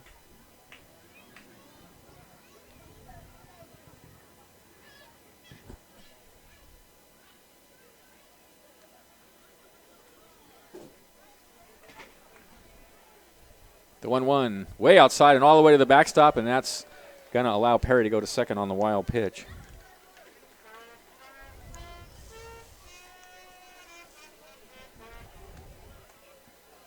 Two balls, 1 strike, the count. Suddenly, Lupton not as sharp as he has been for the last few innings. Maybe getting a little tired. They've now got someone warming in the bullpen. 2-1, the count to Denholm. Here's the pitch. In the air to right center field. Right fielder going back, and it's going to be up against the fence. Perry's going to be waved around third. He'll come in to score to make it 5-2 in favor of the Crabs. An RBI double for Logan Denholm.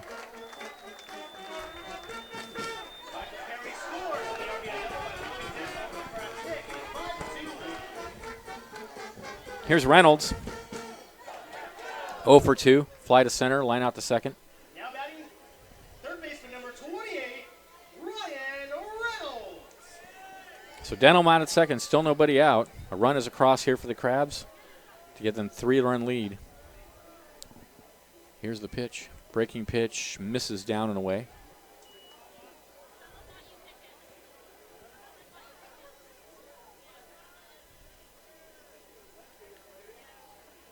The 1-0 in there for a called strike, 1-1.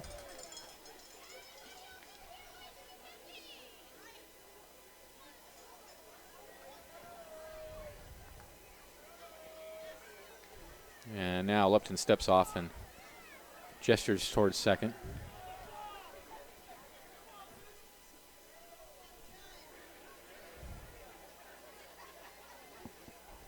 The 1-1. Grounded in the hole on the right side, picked up by the first baseman. He tosses to Lupton covering for the first out. Denholm advances to third. So Reynolds does his job. He moves the runner over. And with 1 out, here's Warren with a chance to bring in another run for the Crabs with a fly ball to the deep outfield.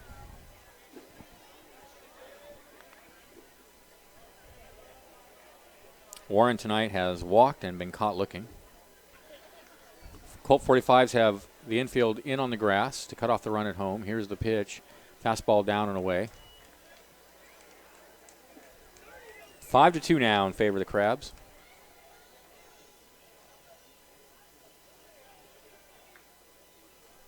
Here's the pitch.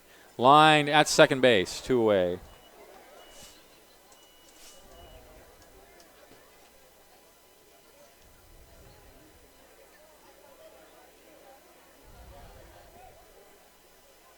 Now batting in center fielder number 12, Mason Cirillo. Here's Cirillo. 1 for 2.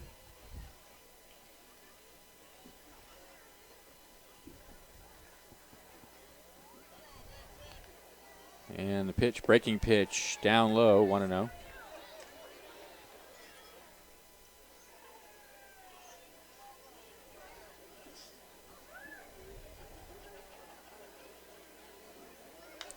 Is hit high in the air, foul, and it's going to drift out of play.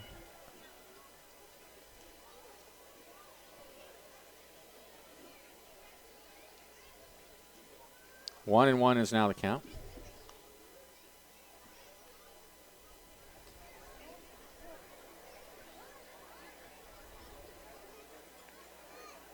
And the next pitch is a fastball away, 2-1.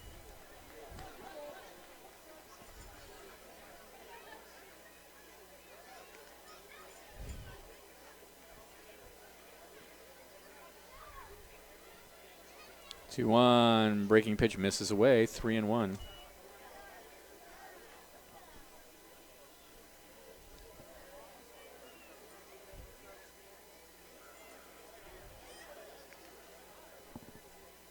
Here's the pitch. Ball 4. First and third now with 2 outs. And David Hamilton will be the hitter. Hamilton's 0 for 3 tonight. Now batting, leadoff hitter, shortstop number 34, David Hamilton.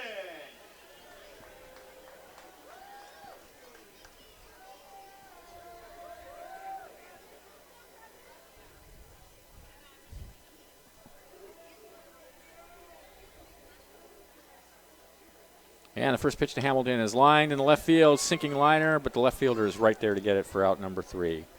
But the Crabs get a run. There was a hit. There were no errors and 2 left. And at the end of 6, they're up 5-2. This is exciting Crabs baseball, 1480 KGOE.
New pitcher on the mound for the Crabs. It'll be Jake Gomez, who comes in for his 15th appearance, all in relief.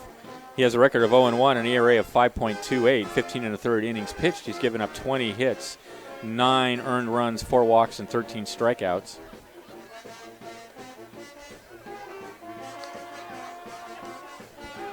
Gomez, a right-handed sidearm pitcher. He will face Trueblood, Ferguson, and Meinhofer, leading 5-2.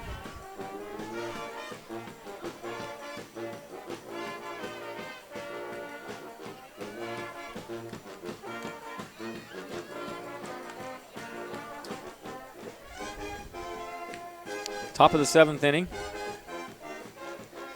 Crabs trying to complete a season sweep of the Reading Colt 45's.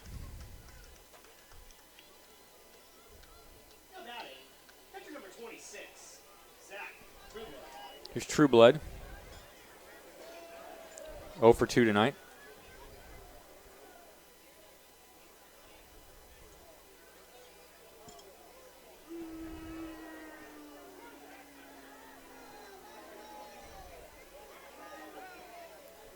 Fastball is in there for a called strike at the knees. It's 0-1. So Jake Gomez, third pitcher of the night for the Crabs. Junior Davis got the start, then Sweeney for 1 inning, and now Gomez. He's ahead 0-1 to True Blood, and the next pitch is one hopper out to second base. Perry has it and throws him out. 1 away.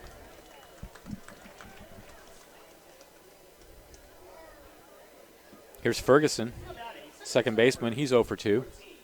Number 19, Noah Ferguson.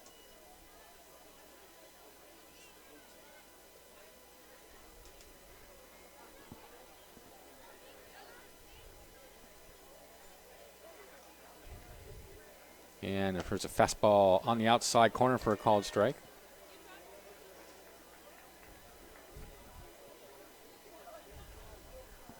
1-1 the count. And there's a slider away. He tried to hold up. Did he go around? They appealed it first. And I guess they did. I don't know what they're saying. Did he go? I think it's 1-1. I don't know. They appealed it first, and I didn't see the umpire first respond, so I have no idea now what the call is. Did he call it a strike? Okay, 0-2 then. Here's the pitch. Ooh, there it was again, and he held up that time. 1-2. This game rolling right along. 7th inning, it's only 8:40. This may be the fastest game of the year. Here's the 1-2. Oh, just misses low with that pitch, and it's 2-2. Giants lost again today. Lost 2 out of 3 to Cincinnati at home. Unbelievable. 2-1. When was the last time Cincinnati pitching gave up 2 runs in a game? There's a called strike on the outside corner. Or 1 run in a game, I mean. 2 away now. Here's Meinhofer, the leadoff hitter. 1 for 3.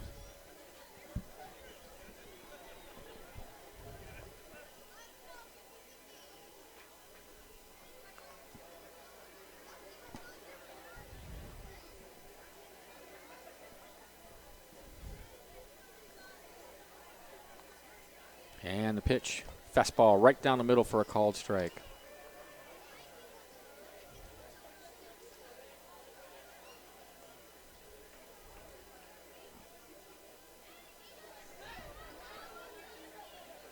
The 0-1.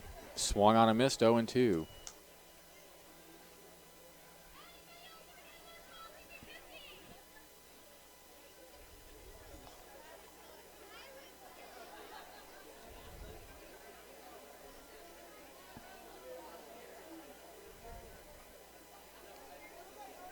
The 0-2. Tap foul, and he hangs on. Denholm hangs on the foul tip, and that'll end the inning. 1-2-3. Go the Colt 45's here in the top of the 7th. Crabs lead 5-2. This is Crabs Baseball, 1480 KGOE.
All right. Well, correction. We thought the inning had ended because we thought that I thought, and so did everybody else in the ballpark, that Meinhofer had struck out because the Denholm hung onto a foul tip, but they ruled that he didn't now.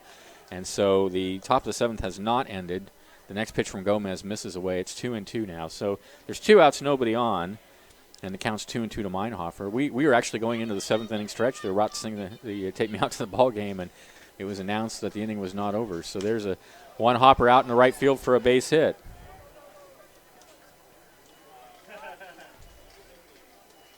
So with 2 outs, Meinhofer's at first. Here's Bartotti. Third baseman number 8, Jake Taylor.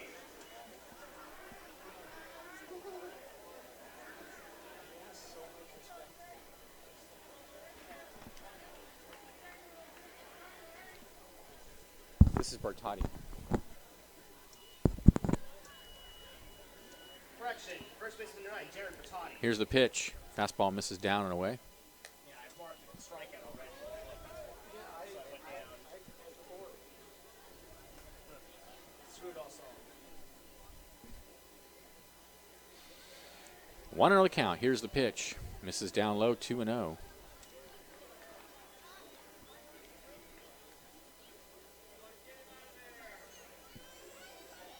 Five to 2 Crabs. We're in the top of the seventh still. Here's the 2-0. Misses low, 3-0. Or else inside. I'm not sure which. Maybe both.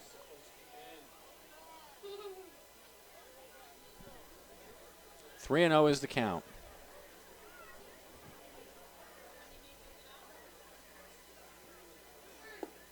Ball 4. He walked him. So what looked like a 1-2-3 inning is now a 1-2 single walk inning. Runners on first and second with 2 outs.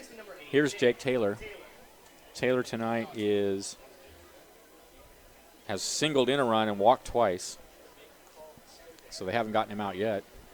And now here comes Giacone out to the mound to have a word with Gomez. There's a right-hander warming in the Crabs bullpen.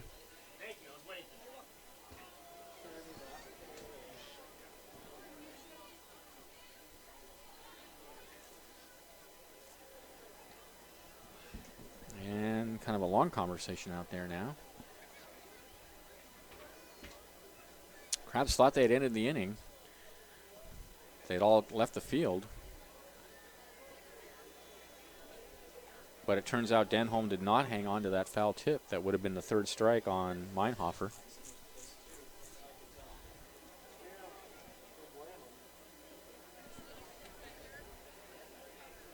So here we go with Taylor, the batter, Meinhofer at second, Bartotti at first. Taylor the tying run.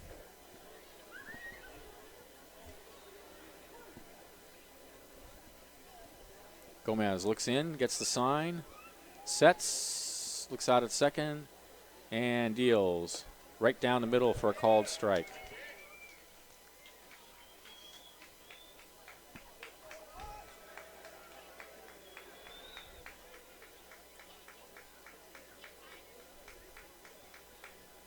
Oh, and 1 the count. The 0-1 is tapped slowly out towards second base.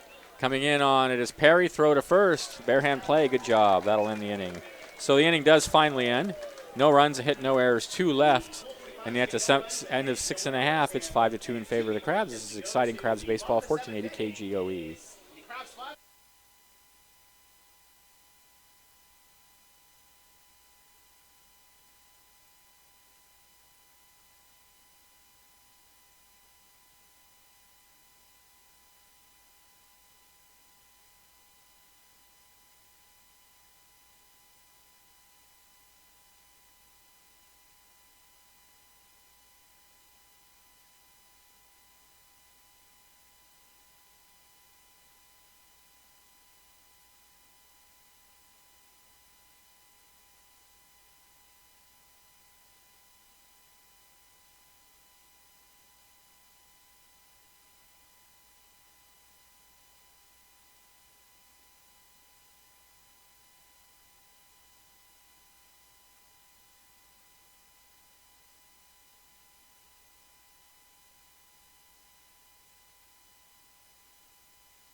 Thanks to True Motion Fitness, a unique approach to movement health, they feature muscle activation techniques, personal training, and a unique movement space, all focused on building a stronger, balanced, and stable you so you can move through life and desired activities with greater enjoyment and efficiency. That's True Motion Fitness at 901 O Street in Arcata, 822-3018. New pitcher on the mound for the Colt 45's, number 28, Blake Williams.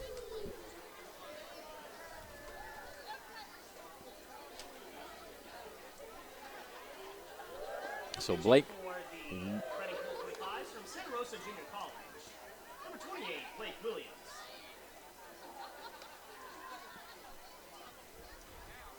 so the line on Lupton is better than the score would indicate. 6 innings pitched, 3 hits, 5 runs, 3 were earned. He walked 5 and struck out 2. It'll be Bush, Outman, and Newman for the Crabs here in the bottom of the 7th inning, and they're leading 5-2.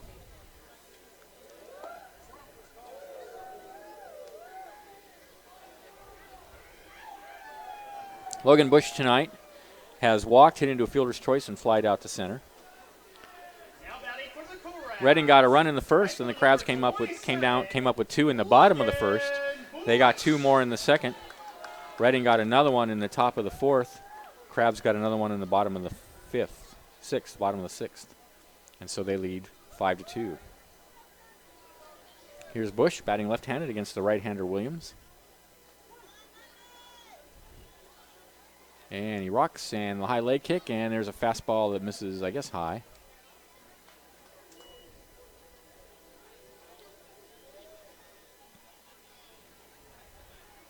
Here's the 1-0.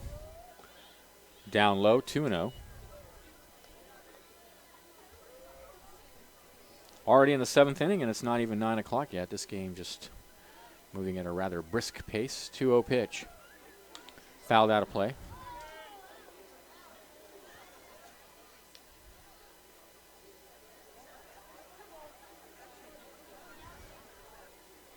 Two and one the count.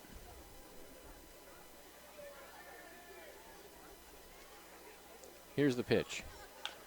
Tap foul over towards the Reading dugout. So the count 2-2 now to Bush.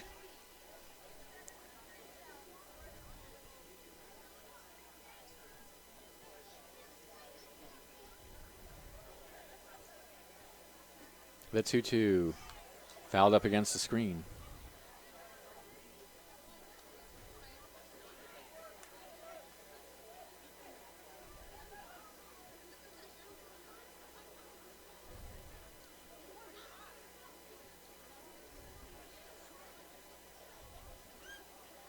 Here's the 2-2.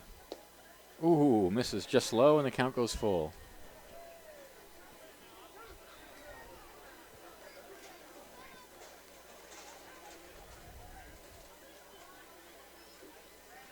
The 3-2 pitch to Bush. Ball 4. That's the 6th walk the Crabs have received tonight. This season, the Crabs have walked, so now we are in our 40th game. The Crabs have walked 218 times in 40 games. That is a lot of walks. They've been averaging, I calculated it last night, they've been averaging over 5 walks a game. And of course, that's a big reason why their on-base percentage is pushing 400.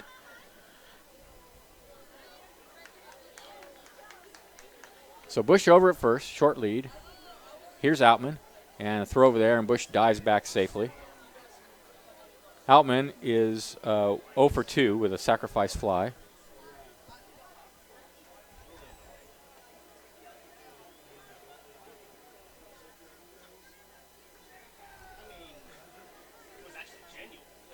Here comes Williams' pitch, and it's fouled up against the screen.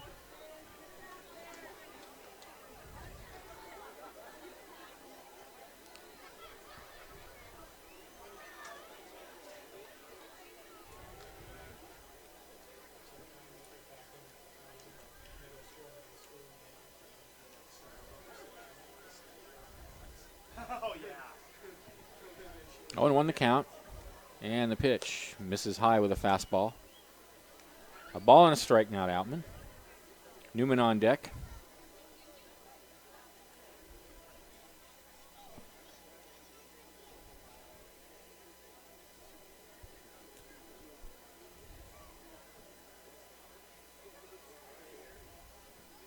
The 1-1. Fouled out of play.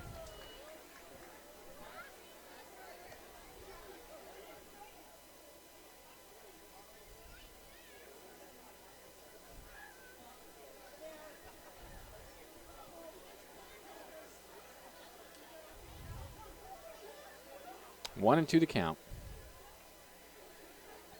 And the pitch. Fouled up against the screen.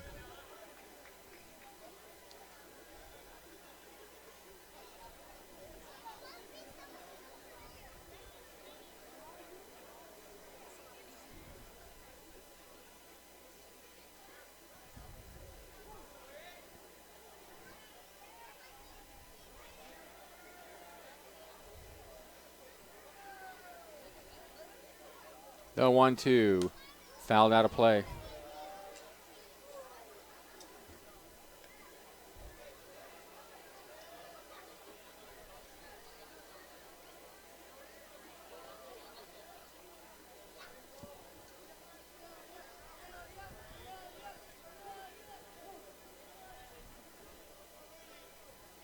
A ball and 2 strikes now to Outman. Bush over at first. Here's the pitch. Fouled away again.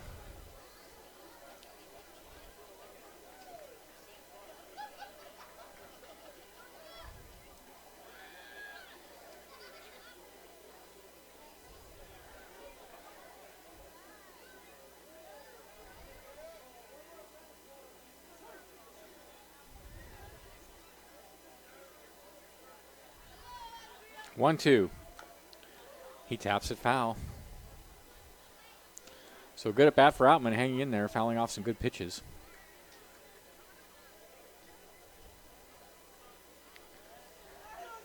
Count still 1-2.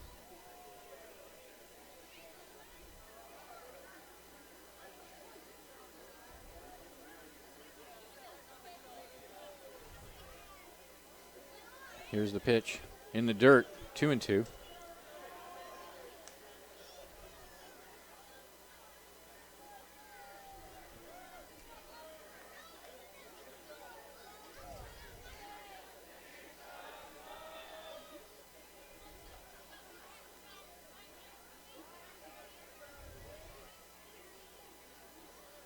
The 2-2 misses away, and the count goes full.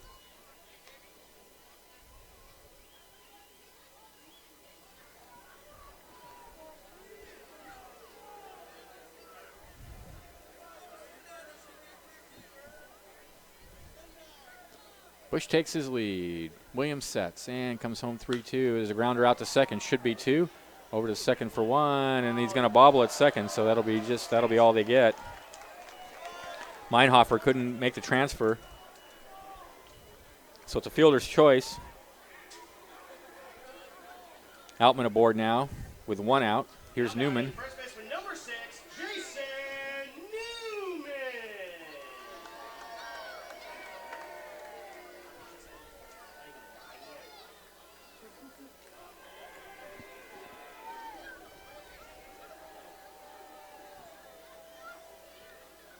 Like, the game's got to go till 9:30 now.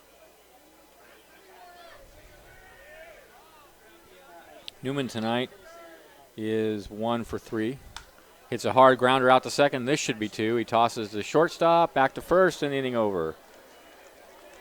Crabs get no runs, no hits, no errors, nobody left. No runs, no hits, no errors. Nobody left for the Crabs at the end of 7. They lead 5-2. This is Crabs Baseball, 1480 KGOE.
All right, we have a new pitcher on the mound for the Crabs. It's Kevin Calderhead, who comes in with a record of 1-0 in 8 relief appearances. ERA of 2.63, 13 2/3 innings pitched.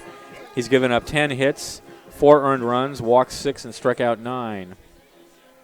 647 people at the ballpark tonight. He will face Porter, Williams, and Heath, the heart of the order for the Colt 45's. The Crabs are up 5-2. 2 runs, 5 hits, 2 errors for Reading. 5 runs, 3 hits, 2 errors for the Crabs.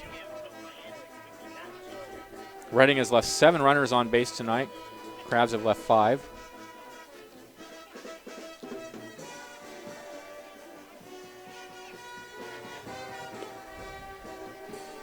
Thanks to North Coast Audiology, always working to provide their patients with the best possible care. They believe strongly in a 70-year history of audiology, and the field as a whole must be protected and refined by serious students and careful practitioners. That's the folks at North Coast Audiology. Contact Julie Kelly at 2818-HARRIS or at 443-4503. Thanks also to the North Coast Co-op in Arcata and Eureka at 8th and I in Eureka and 4th and 8th and I in Arcata and 4th and B in Eureka. Everybody loves the Co-op. Here's the pitch. Fastball down and away. It's 1-0. Porter tonight. 0 for 3. Caught looking and flied out a couple times. So Calderhead on the mound. High leg kick, and the fastball misses high. He's the 4th pitcher of the night. Davis started it. Then Sweeney came in for an inning. Gomez for an inning. And now Calderhead. 2-0 is the count. Here's the pitch. Misses inside. It's 3-0.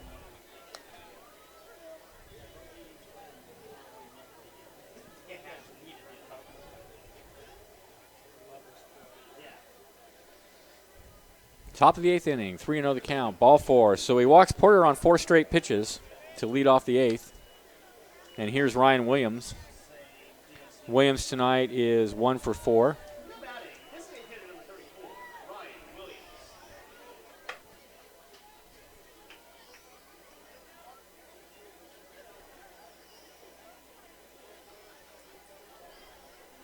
Here's the pitch. Down low. So 5 straight pitches now to start the inning for Calderhead. And now Denholm out to the mound to have a word.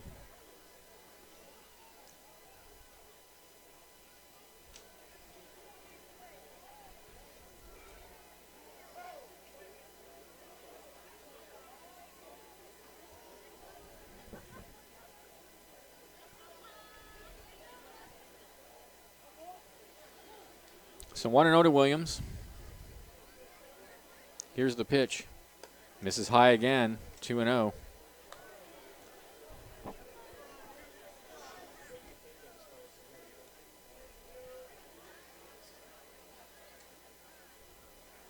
The 2-0 in there for a called strike with a slider on the outside corner, and it's 2-1. Right-hander warming in the Crabs bullpen. The Reading bullpen is quiet. Here's the 2-1 in the dirt. It's 3-1.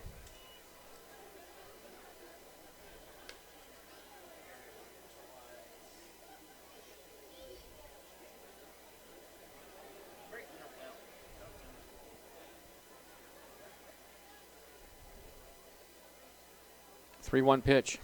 Ball 4. So he walks the first 2 hitters in the 8th inning, and that'll bring the tying run to the plate with nobody out. This is Hunter Heath. He's 0 for 3. Ciccone now out to the mound to have a word. No surprise there. Calderhead. First 2 batters. He's only thrown, I think, 1 strike. Don't forget, next weekend, the final weekend of the Crab season, we'll have the 2nd annual Humboldt Invitational Tournament. So come on out. We'll have 8 to 9 games over the weekend. So next weekend, make your plans and come out to the ballpark to see some great baseball. All right. Invitational Tournament. Ciccone heads back to the dugout now. And here's Heath. Porter at second, Williams at first.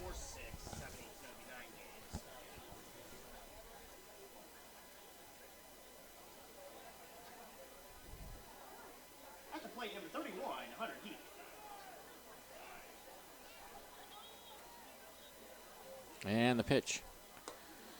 Miss. Oh, there's a strike. That's a battle on the outside corner. Yikes, really? 0-1 the count. Our heat sucked, but. Oh, yeah, okay. No, I just missed it. Here's the 0-1. Swing and a miss, 0-2. Big cut there from Heath.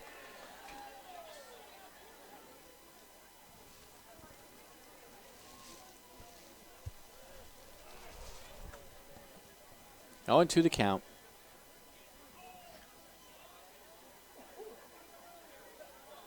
Here's the pitch. Rides high with a fastball, 1-2.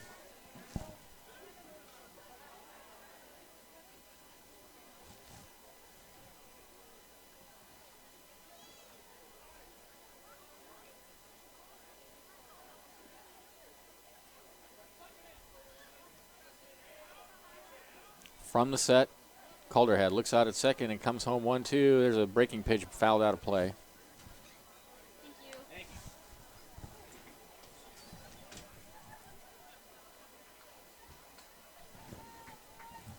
Count remains a ball and 2 strikes.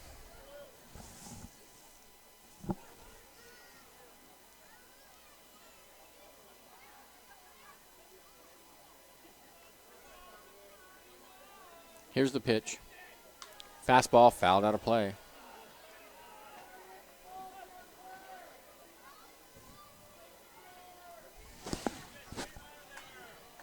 Now Denholm back out to the mound.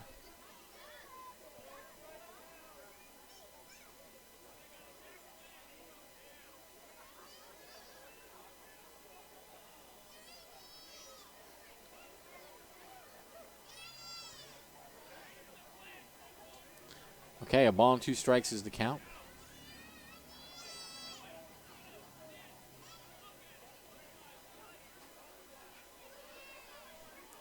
Porter at second, Williams at first, nobody out. Chance for the Reading team to come back here. Trailing 5-2. Here's the pitch. Whoa, and he hits him. Yikes.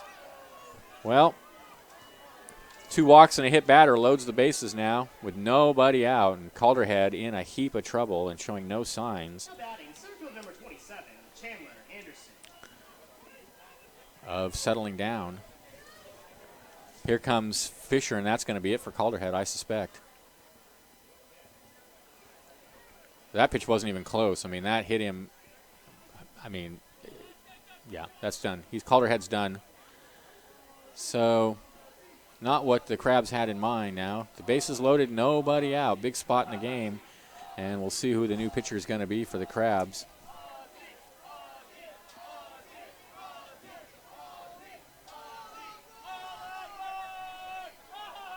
Let's see.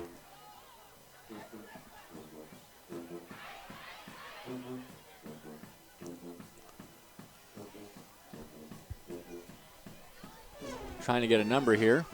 Figure out who this new pitcher is. Porter's at third, Williams at second, Heath at first. There's nobody out. Calderhead walked 2 and hit 1. And let's see, this is number...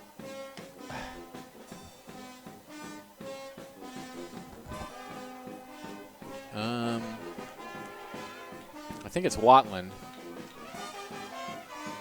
I'm guessing that it's Justin Watland. It's hard to tell.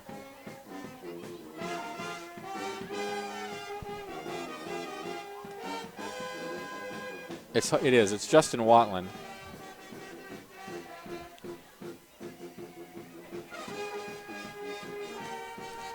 Watland on the season is 2-0 in 13 relief appearances, an ERA of 3.44, 18 and 1/33 innings pitched.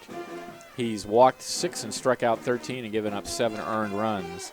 He's got his work cut out for him with the bases loaded. The tying run is aboard and nobody out. And the hitter will be the center fielder, Chandler Anderson, who has a double, a sacrifice fly, and a line out tonight. So he's hit the ball hard a few times.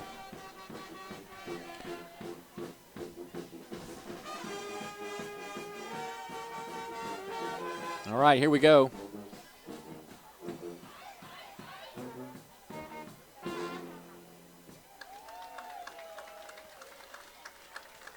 Crabs are in at the corners. Up the middle, they're at double play depth. Here's Watland. He winds and deals in the dirt. 1-0.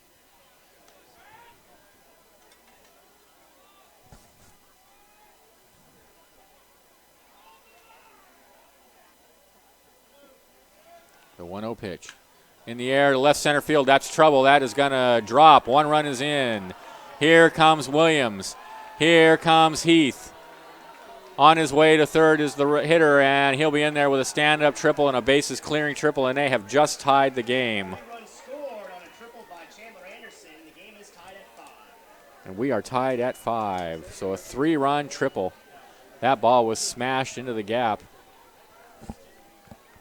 And just like that, we are tied at 5.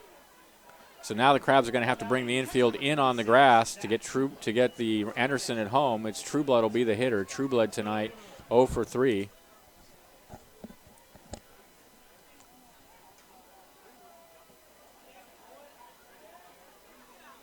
Oh boy. Watland sets and deals right over the heart of the plate with a breaking pitch. It's 0-1.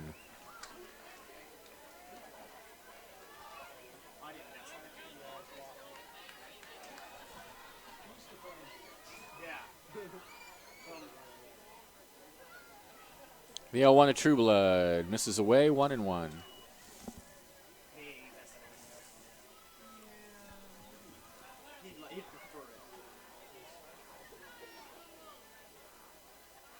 Everybody's in on the grass. 1-1 is the count. Misses low, 2-1.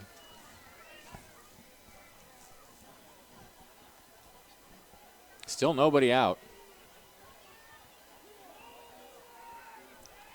Porter walked, Williams walked, Heath hit by a pitch, Anderson tripled. Here's the pitch. Ball 3. And now it gets away from Watland, no advance. Boy, that would have been just the capper to this inning. 3-1 the count.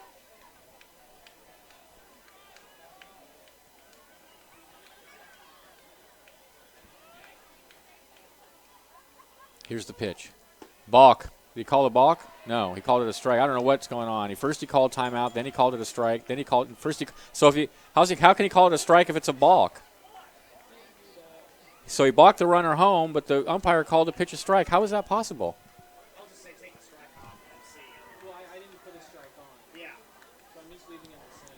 So they've taken the lead now 6-5 on the balk. Yikes. Scores on the block, and the Colt 45's lead 6-5. I think that strike can't. I think that pitch can't possibly count. So it's 3-1. Here's the pitch, ball 4. So still nobody out. They've plated 4 here now in the 8th inning, and still nobody out. Crabs pitchers have put 4 runners on base via the walk or they hit batter. Yikes! And now the Crabs trail 6-5. Looks like we're going to have a pinch hitter here for Ferguson.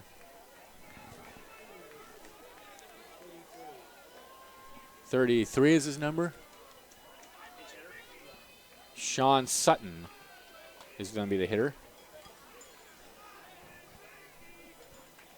Now batting for the Colt 45's from Seattle University, number 33, Sean Sutton. Still nobody out. Runner at first.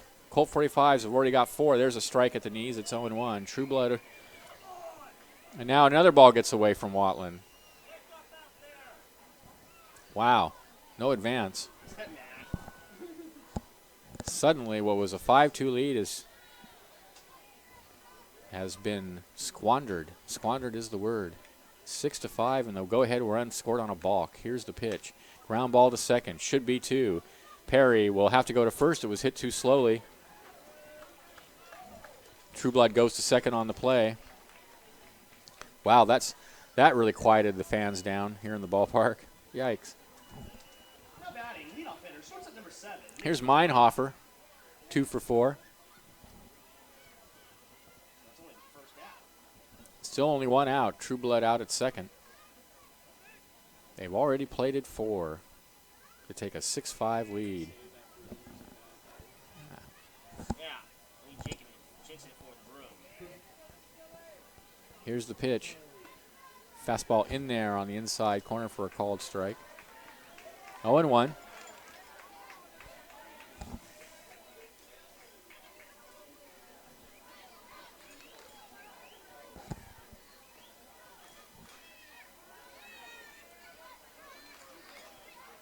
Watland sets and comes home way outside, all the way to the backstop, and the runner's going to go to third on the wild pitch. Yikes. Oh, boy. So now the insurance run 90 feet away with only one out. 1-1 the count to Meinhofer. Krabs infield in on the grass, and the pitch. Fouled out of play. 1-2. So this just shades of San Francisco Giants here. The balk, the go-ahead run on the balk. Little Santiago Casilla action going on here at the ballpark.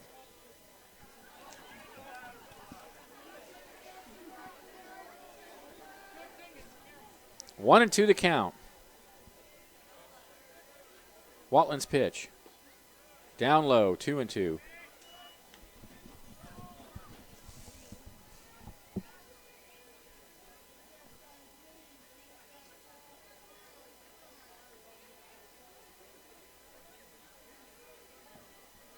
The 2-2. Swing and a miss. Got him to chase a pitch out of the zone. That's a big out. 2 away. And here's Bertotti. Struck out twice, hit by a pitch, and walked. Trueblood still over at third now with 2 outs.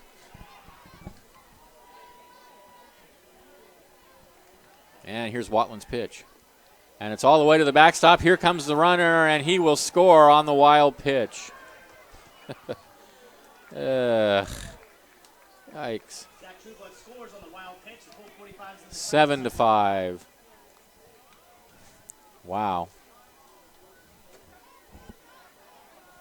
That pitch was so far in the dirt and just leapt right past Denholm all the way to the dugout, all the way to the fence.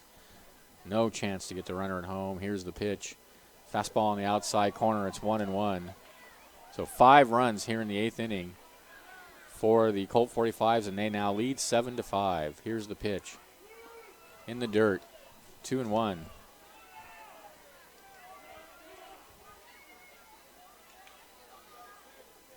Three walks, a hit batter, and a triple, and 2 wild pitches.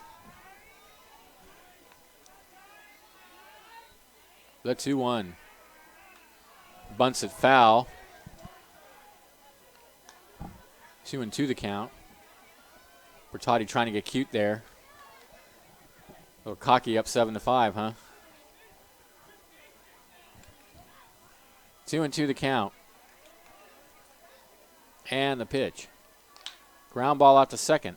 Perry scoops it up and throws him out to end the inning mercifully. But 5 runs on 1 hit. There were no errors and nobody left. And at the end of 7.5, the Krabs trail 7-5. This is Krabs Baseball, 1480 KGOE.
All right. Bottom of the 8th inning, Krabs trailing 7-5. It'll be Perry Denholm and Reynolds against, let's see, I forget who this is. Oh, this is still, I think it's still Brian Williams. Blake Williams, I mean.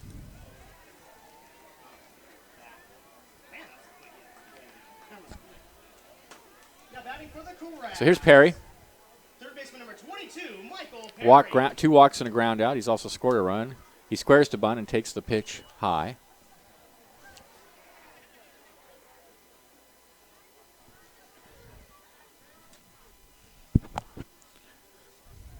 Both bullpens are busy. Swing and a miss. A big cut there from Perry. And it's 1-1.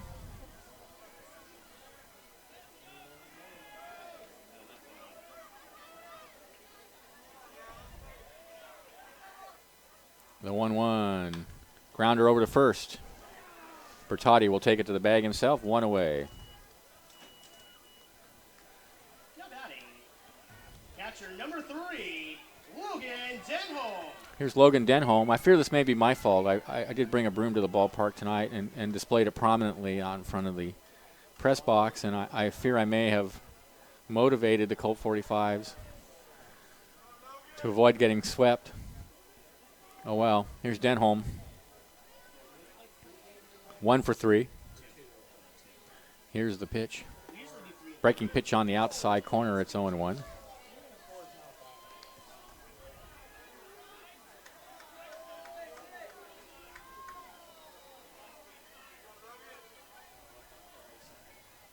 The 0-1 misses high. 1-1. Of course, that theory doesn't explain the 3 walks and the 4 walks and the hit batter last inning. 1-1 the count, plus the 2 wild pitches. Down low, 2-1.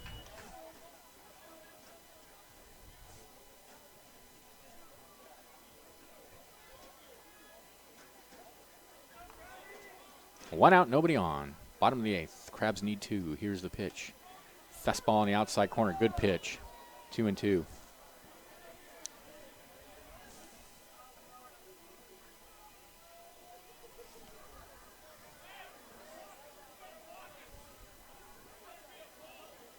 The 2-2 check swing. Did he go around? No. So the count full now to Denholm. Aboard on an error, grounded out to third, and then doubled in a run in the 7th inning. When things were good, when times were good. 3-2 the count. Here's the pitch. Fouled out of play.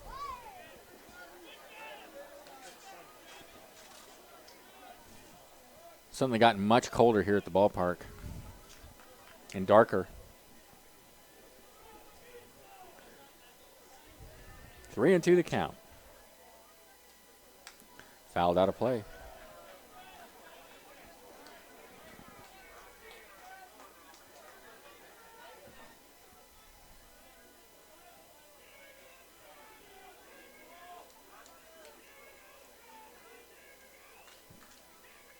The 3-2 pitch.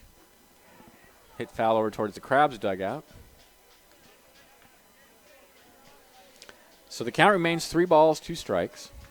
1 out. Bottom of the 8th inning.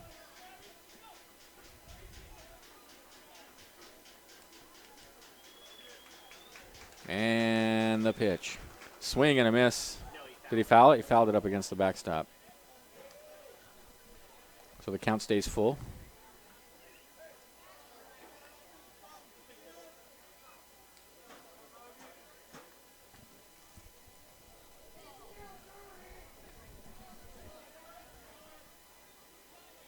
Three and two.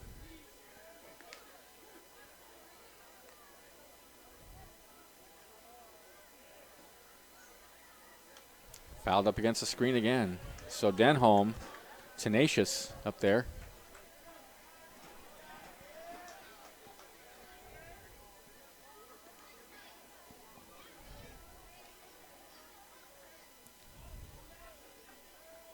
Williams shakes off a sign. Now he's ready.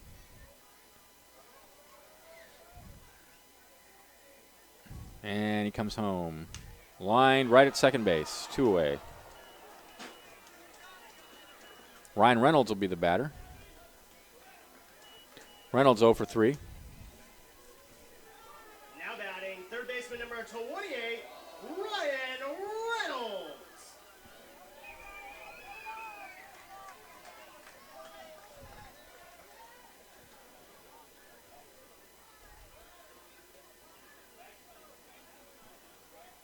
And the pitch to Reynolds is in there for a strike at the knees. 0-1.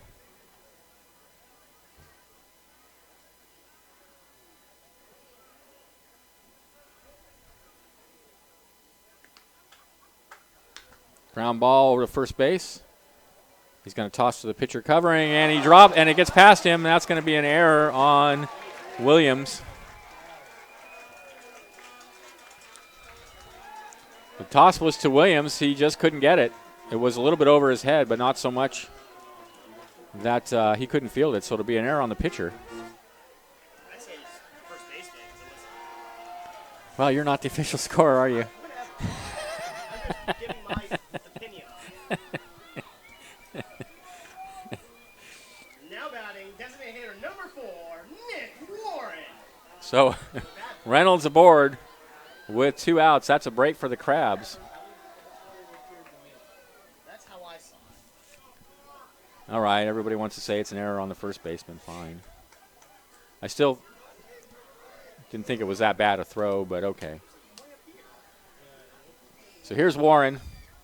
Hardly matters to me. Right down the heart of the plate for a called strike. It's 0-1. The main thing is that Reynolds is at first with 2 outs. And the tying run is at the plate now. Here's the pitch. Called strike on the inside corner. It's 0-2. Warren tonight has walked, been caught looking, and lined out to second. 0-2 the count. Reynolds takes his lead. Williams sets and comes home. Oh, just misses down and away. 1-2.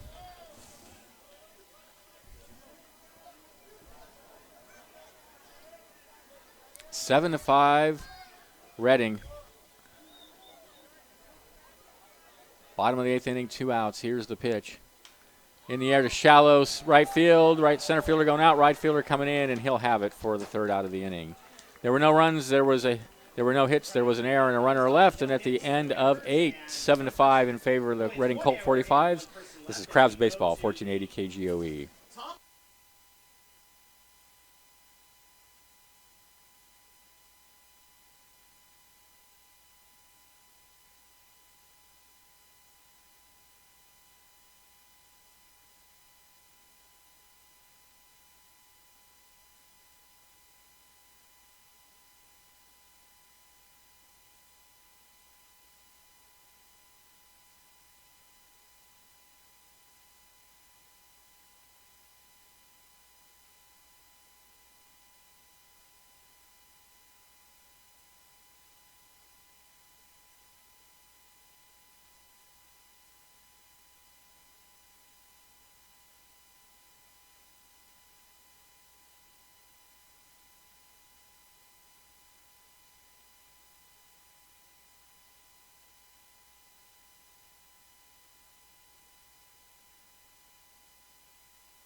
All right, top of the 9th inning. It'll be Taylor, Porter, and Williams for the Colt 45's, up 7 to 5. This is a new pitcher on the mound for the Crabs, I believe. Austin Ragsdale, number 46, in relief of Watland.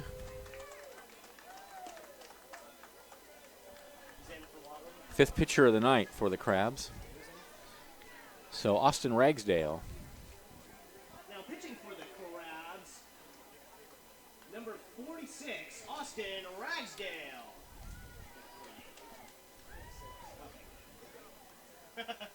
I got it. Okay, so Taylor to lead it off. Now batting for He's the 0 Reading for. 45, third baseman number 8, Jake Actually, he's 1 for 2 with a couple of walks and an RBI single. 7 runs, 6 hits, 3 errors for Reading. 5 runs, 3 hits, 2 errors for the Crabs. Crabs led until the top of the 7th inning when Reading plated 5 runs. 1-0 the count as the pitch misses low. Crabs bullpen is quiet, but there's a left-hander warming in the Reading bullpen. Here's the pitch. Fouled out of play. In the 9th inning for the Crabs, it'll be Cirillo, Hamilton, and Bush scheduled to bat, trailing by at least 2.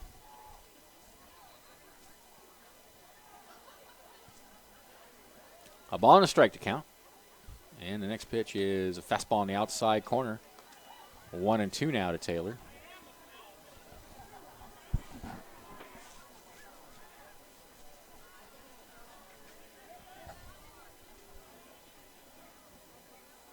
The 1-2. Hammer down the left field line, Outman on the run, and he has it. He did not pull it as far as it appeared off the bat. So 1 away. Here's Porter, the left fielder. Porter is 0 for 3 with a walk.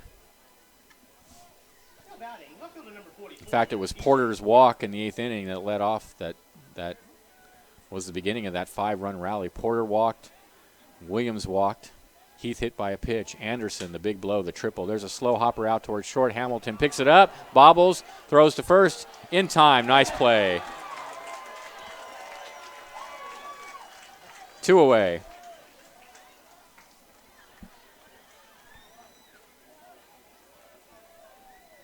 Here's Ryan Williams.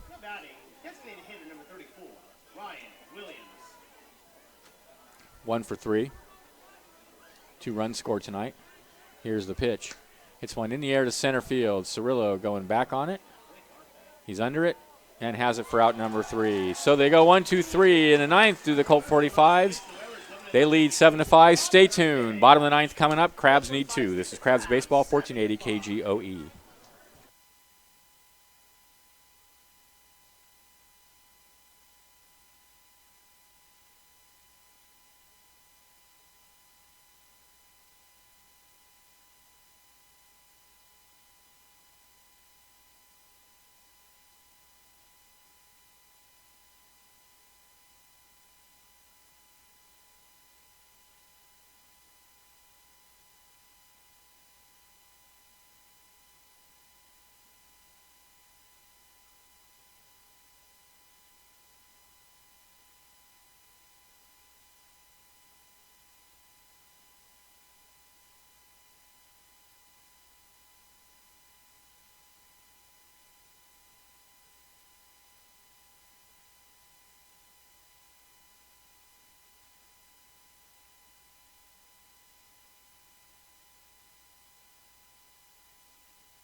All right, welcome back to the ballpark. Bottom of the 9th inning.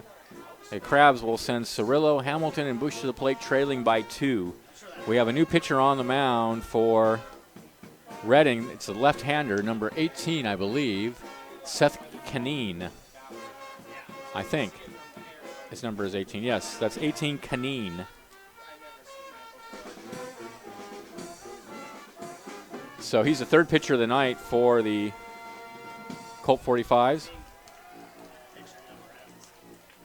18, Seth Canine.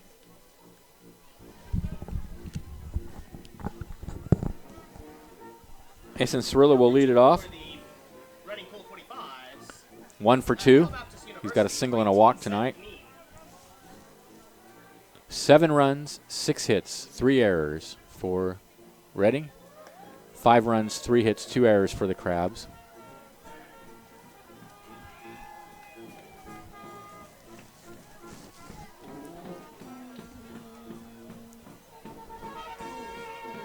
It's not going to be Cirillo to lead it off, though. It's going to be Newt Johnson.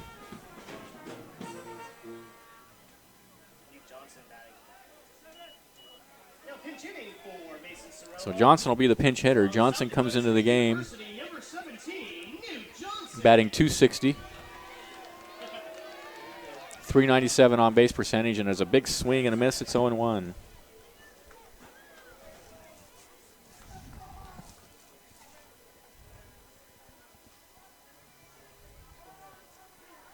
I don't know. Tyson out to say something. I don't know what that was about. Not happy with the home plate umpire, whatever it was. 0-1 the count now to Johnson. And the pitch. In the dirt, 1-1.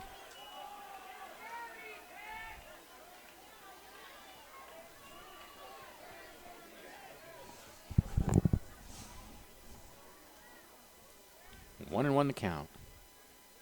Here's the pitch. Canine misses low with another one, and it's 2-1.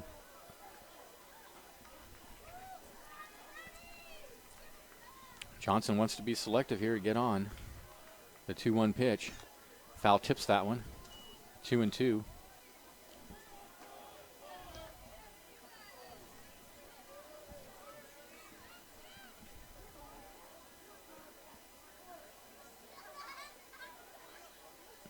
The 2-2 pitch.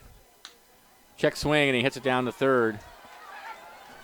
One away.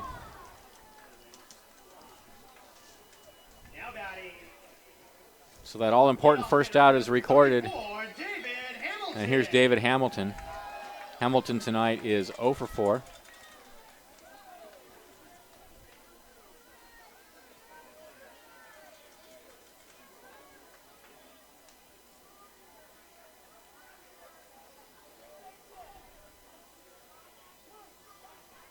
Here's the pitch, and it's in the dirt.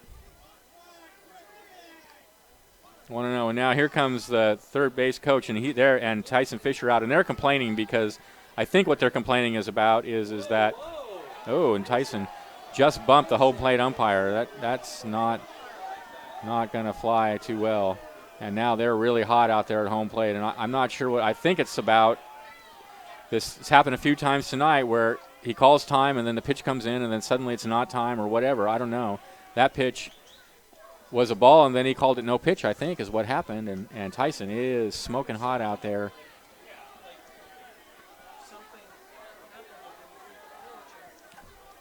And it's not the first time it's happened tonight. There's been a few times when when the pitch was either delivered or almost delivered or whatever, and there's just been a lot of confusion about balls and strikes, and now he just tossed Tyson out of the game. Just a lot of confusion about the time being called. It's a few times tonight it looked like time was called and a pitch came in and then he called it a strike, or the pitch was thrown and then he called time, and that time both Tyson Fisher and the third base coach came out, and now Tyson's kicking dirt over home plate and really just sort of piling on in a very, very deliberate and neat way there, completely obscuring home plate. And he's been thrown out of the game, and he is gone. So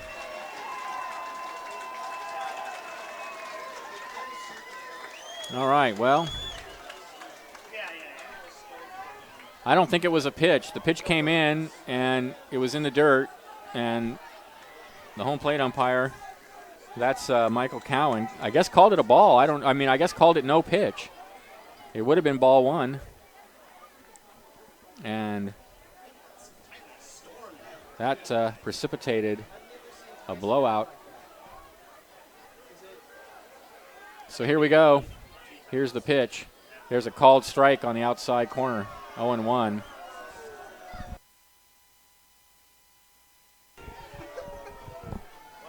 The 0-1. Swing and a miss, 0-2. Was that a pitch up?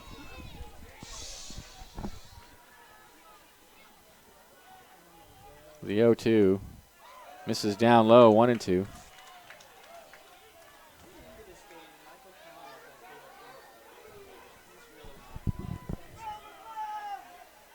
And the 1-2, swing and a miss, got him, 2 away. Crabs are down to their last out.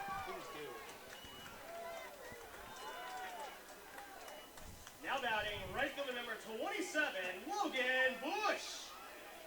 Here's Bush. 0 for 2 with a couple of walks and a run scored. Correction, pitch hitting for Logan This is not going to be Bush. From Chico State University, Brian Pozos. This is going to be Pozos. Pinch hitting for Bush. Crabs are down to their last out. Tomorrow night's a night off. Friday night, the Puff Capitalists Pacific Union Capitalists will be in the ballpark. Here's the first pitch, and it's a fastball away, 1-0. But it looks like Tyson gets a good one catch with him. Oh, no, he bumped it. Yeah. I mean, in the major leagues, I think 1 or 2 games suspension. That's not enough. I don't think they can really do anything. That's the Crabs. Yeah, I doubt they would go to that. 1-0 the count. Here's the pitch. This is down low, 2-0. yeah, exactly.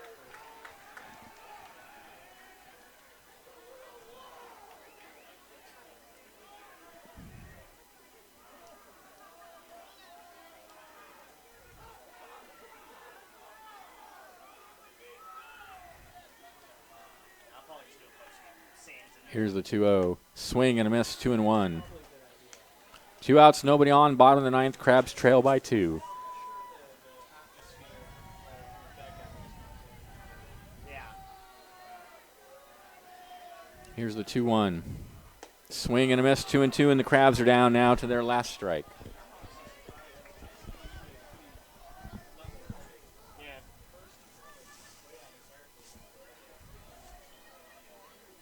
I don't think I've ever seen Tyson Fisher quite that angry.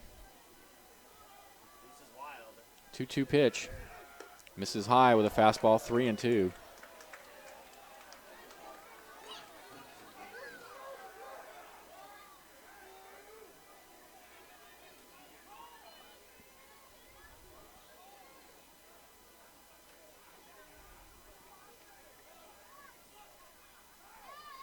The 3-2.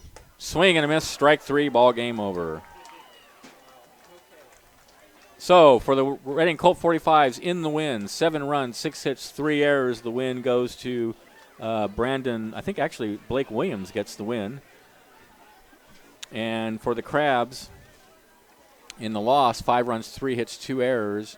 The loss is going to go to Kevin Calderhead, who now is 1-1 on the season. The Crabs go to 27-13 on the season with the loss. So the Crabs will play the Pacific Union Capitalists over the weekend, starting on Friday night, 7 o'clock. Hoke Hokum and I will be here to bring you all the action. And until then, this is Benjamin Schaefer. It's been great bringing you the game tonight. Thanks for listening. This is Crabs Baseball, 1480 KGOE.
And welcome back to the Arcata Ballpark where it was a tough evening for the Humboldt faithful as the Crabs had a 3-run lead going into the 8th inning, but were unable to hold on to it as the Reading Colt 45's came back with 5 runs. It was a 5-2 game going into that 8th inning, and the Colt 45 scored 5 runs to make it 7-5, and that is the final score. That would be here at the Arcata Ballpark tonight, 7-5 in favor of the Reading Colt 45's, and Reading salvages a game of the not only the 2-game series here in Arcata, but for the overall season series. They played 2 games previously in Reading, and they played 2 here in Arcata as part of the home and home. And the Reading Colt 45s, dropping the previous 3 games, were able to at least salvage 1. And really, it took some help from the Crabs pitching staff to do so. That 8th inning was really a disaster. The 5 runs came on only 1 hit.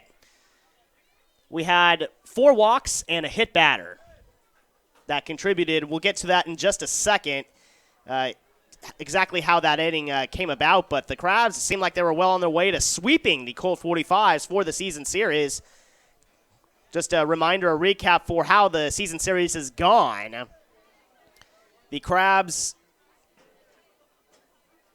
had beaten the Colt 45s in the first game back in Reading 16-4.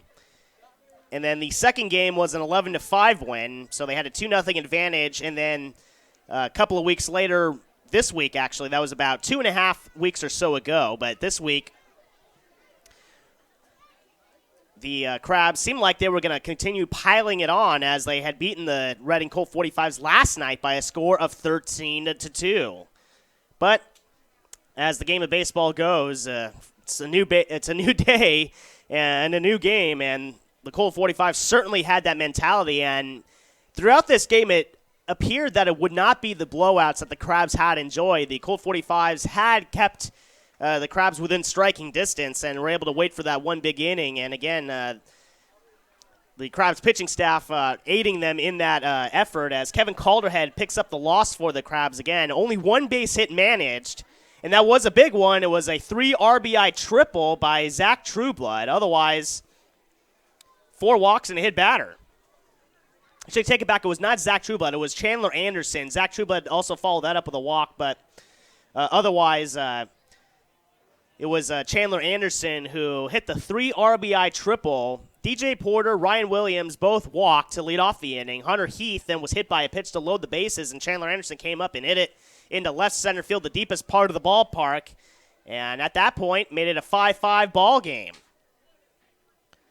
Well, afterwards, Zach Trueblood walked, and Chandler Anderson was at third base. He was balked in. He was balked in for the 4th run of the inning. It was a 6-5 lead, and then Zach Trueblood was able to score on a wild pitch to make it a 7-5 ball game, and that's what the margin would be, as the Crabs had built themselves a 5-2 lead going into that inning, as they got a couple of runs in the first inning. Logan Bush had a 1-out walk, stole second, came around to score on the RBI double by Jason Newman. Newman then scored on Logan Denholm's ground ball that was mishandled at shortstop, so it was 2-0 in favor of the Crabs after the first inning, and they'd add on to it in the second inning. The Crabs would add on to it in the second inning with 2 more runs. David Hamilton would score on the scoring fly ball by James Outman. Before that, Nick Warren was able to come in and score on an error, throwing error by the pitcher. So it was 4-1 at that point. The Colt 45s did get a run in the top of the first inning on an error, stolen base, and then an RBI single by Jake Taylor. So it was 4-1, though, after 2 innings. The Crabs would add a run in the bottom of the 5th, but that was after the Colt 45s in the top of the 4th would bring another on as Ryan Williams led off with a single and advanced. Actually, there was a force play that forced him off the base path, so Hunter Heath replaced him at first, and then an error allowed him to advance. And Chandler Anderson was able to drive him in on a scoring fly ball. So Ryan Williams scoring on the scoring fly ball after an error allowed him to advance around.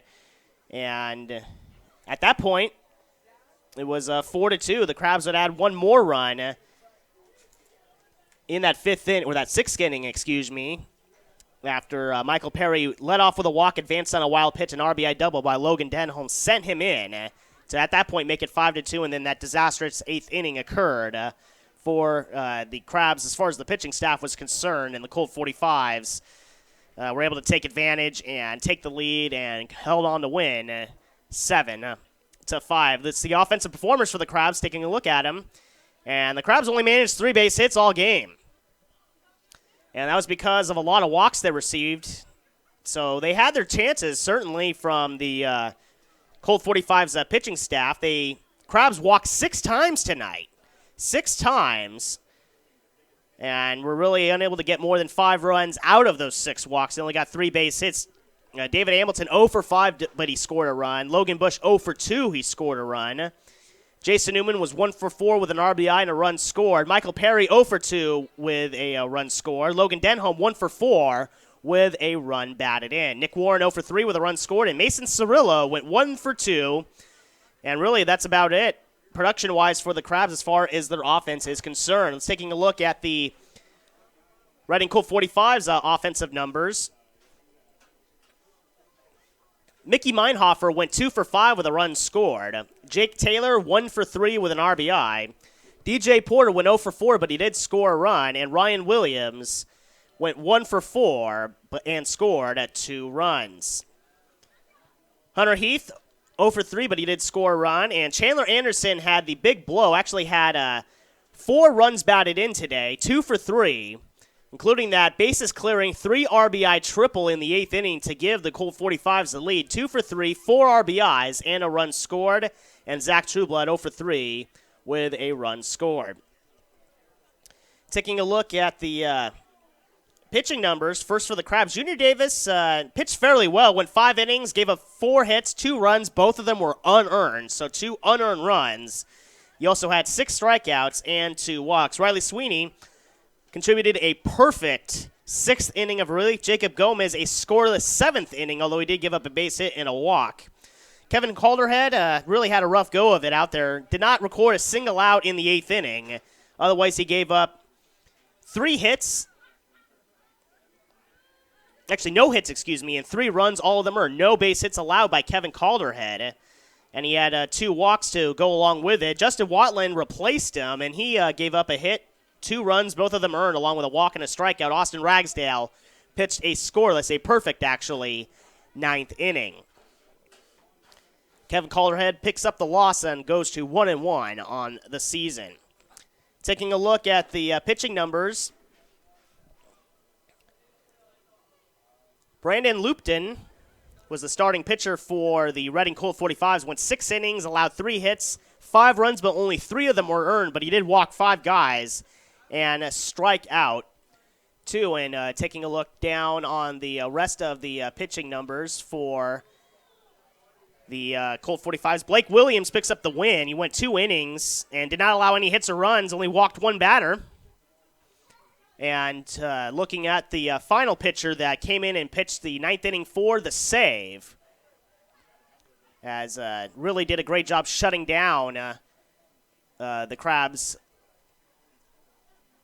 Today was Seth Kaneen at Cal Baptist University, and he pitched a perfect inning in the 9th inning, getting 2 strikeouts, including David Hamilton and Brian Pozos to strike out to end the game. So really, the way you look at it for the Crabs is they had the chance to win and just could not hold the lead in that 8th inning and couldn't recover in both the bottom of the 8th and the bottom of the 9th inning. So anyway, that'll do it for us here as the Crabs fall to the Reading Colt 45's by a score of 7-5. The Crabs will be off tomorrow, and they'll be back in action this weekend against the Pacific Union Financial Capitalists, as they have been a team that's come up here before, and that's almost always a very talented team that they do bring with them, and they have given the Crabs some great games over the years. So we'll be looking forward to them visiting this weekend. And should be some great baseball as Friday's game at 7, Saturday's game at 7, Sunday's game at 12:30, and Friday night is superhero night. So dress like your favorite superhero. I want to see a lot of Batmans. That's my hero of choice. I want to see a lot of Batmans dressed up in the stands, and you'll win a prize if you are deemed to have the best costumes. So, yeah, come on out with your superhero attire as Friday night for the 7 o'clock game against the Pacific Union Financial Capitalists. That'll do it for here. Thanks to Tristan Lende once again for making us sound good, keeping us on the air at the Bicoastal Studios in Eureka. I'd like to thank everyone with the Reading Colt 45's and the Humble Crabs for their help as always. And speaking for Benjamin Schaefer, this is Kevin Wyatt saying so long from the Arcata Ballpark, where the Reading Colt 45's take salvage a game from both the 2-game series here in Arcata and overall in the 4-game series between these two teams, as the Crabs win the series 3-1, but they fall tonight to the Colt 45's 7-5. Our next broadcast will be Friday evening.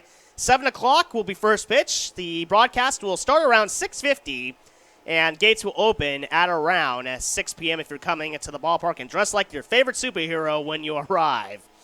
And until next time, have a very pleasant good evening, everybody.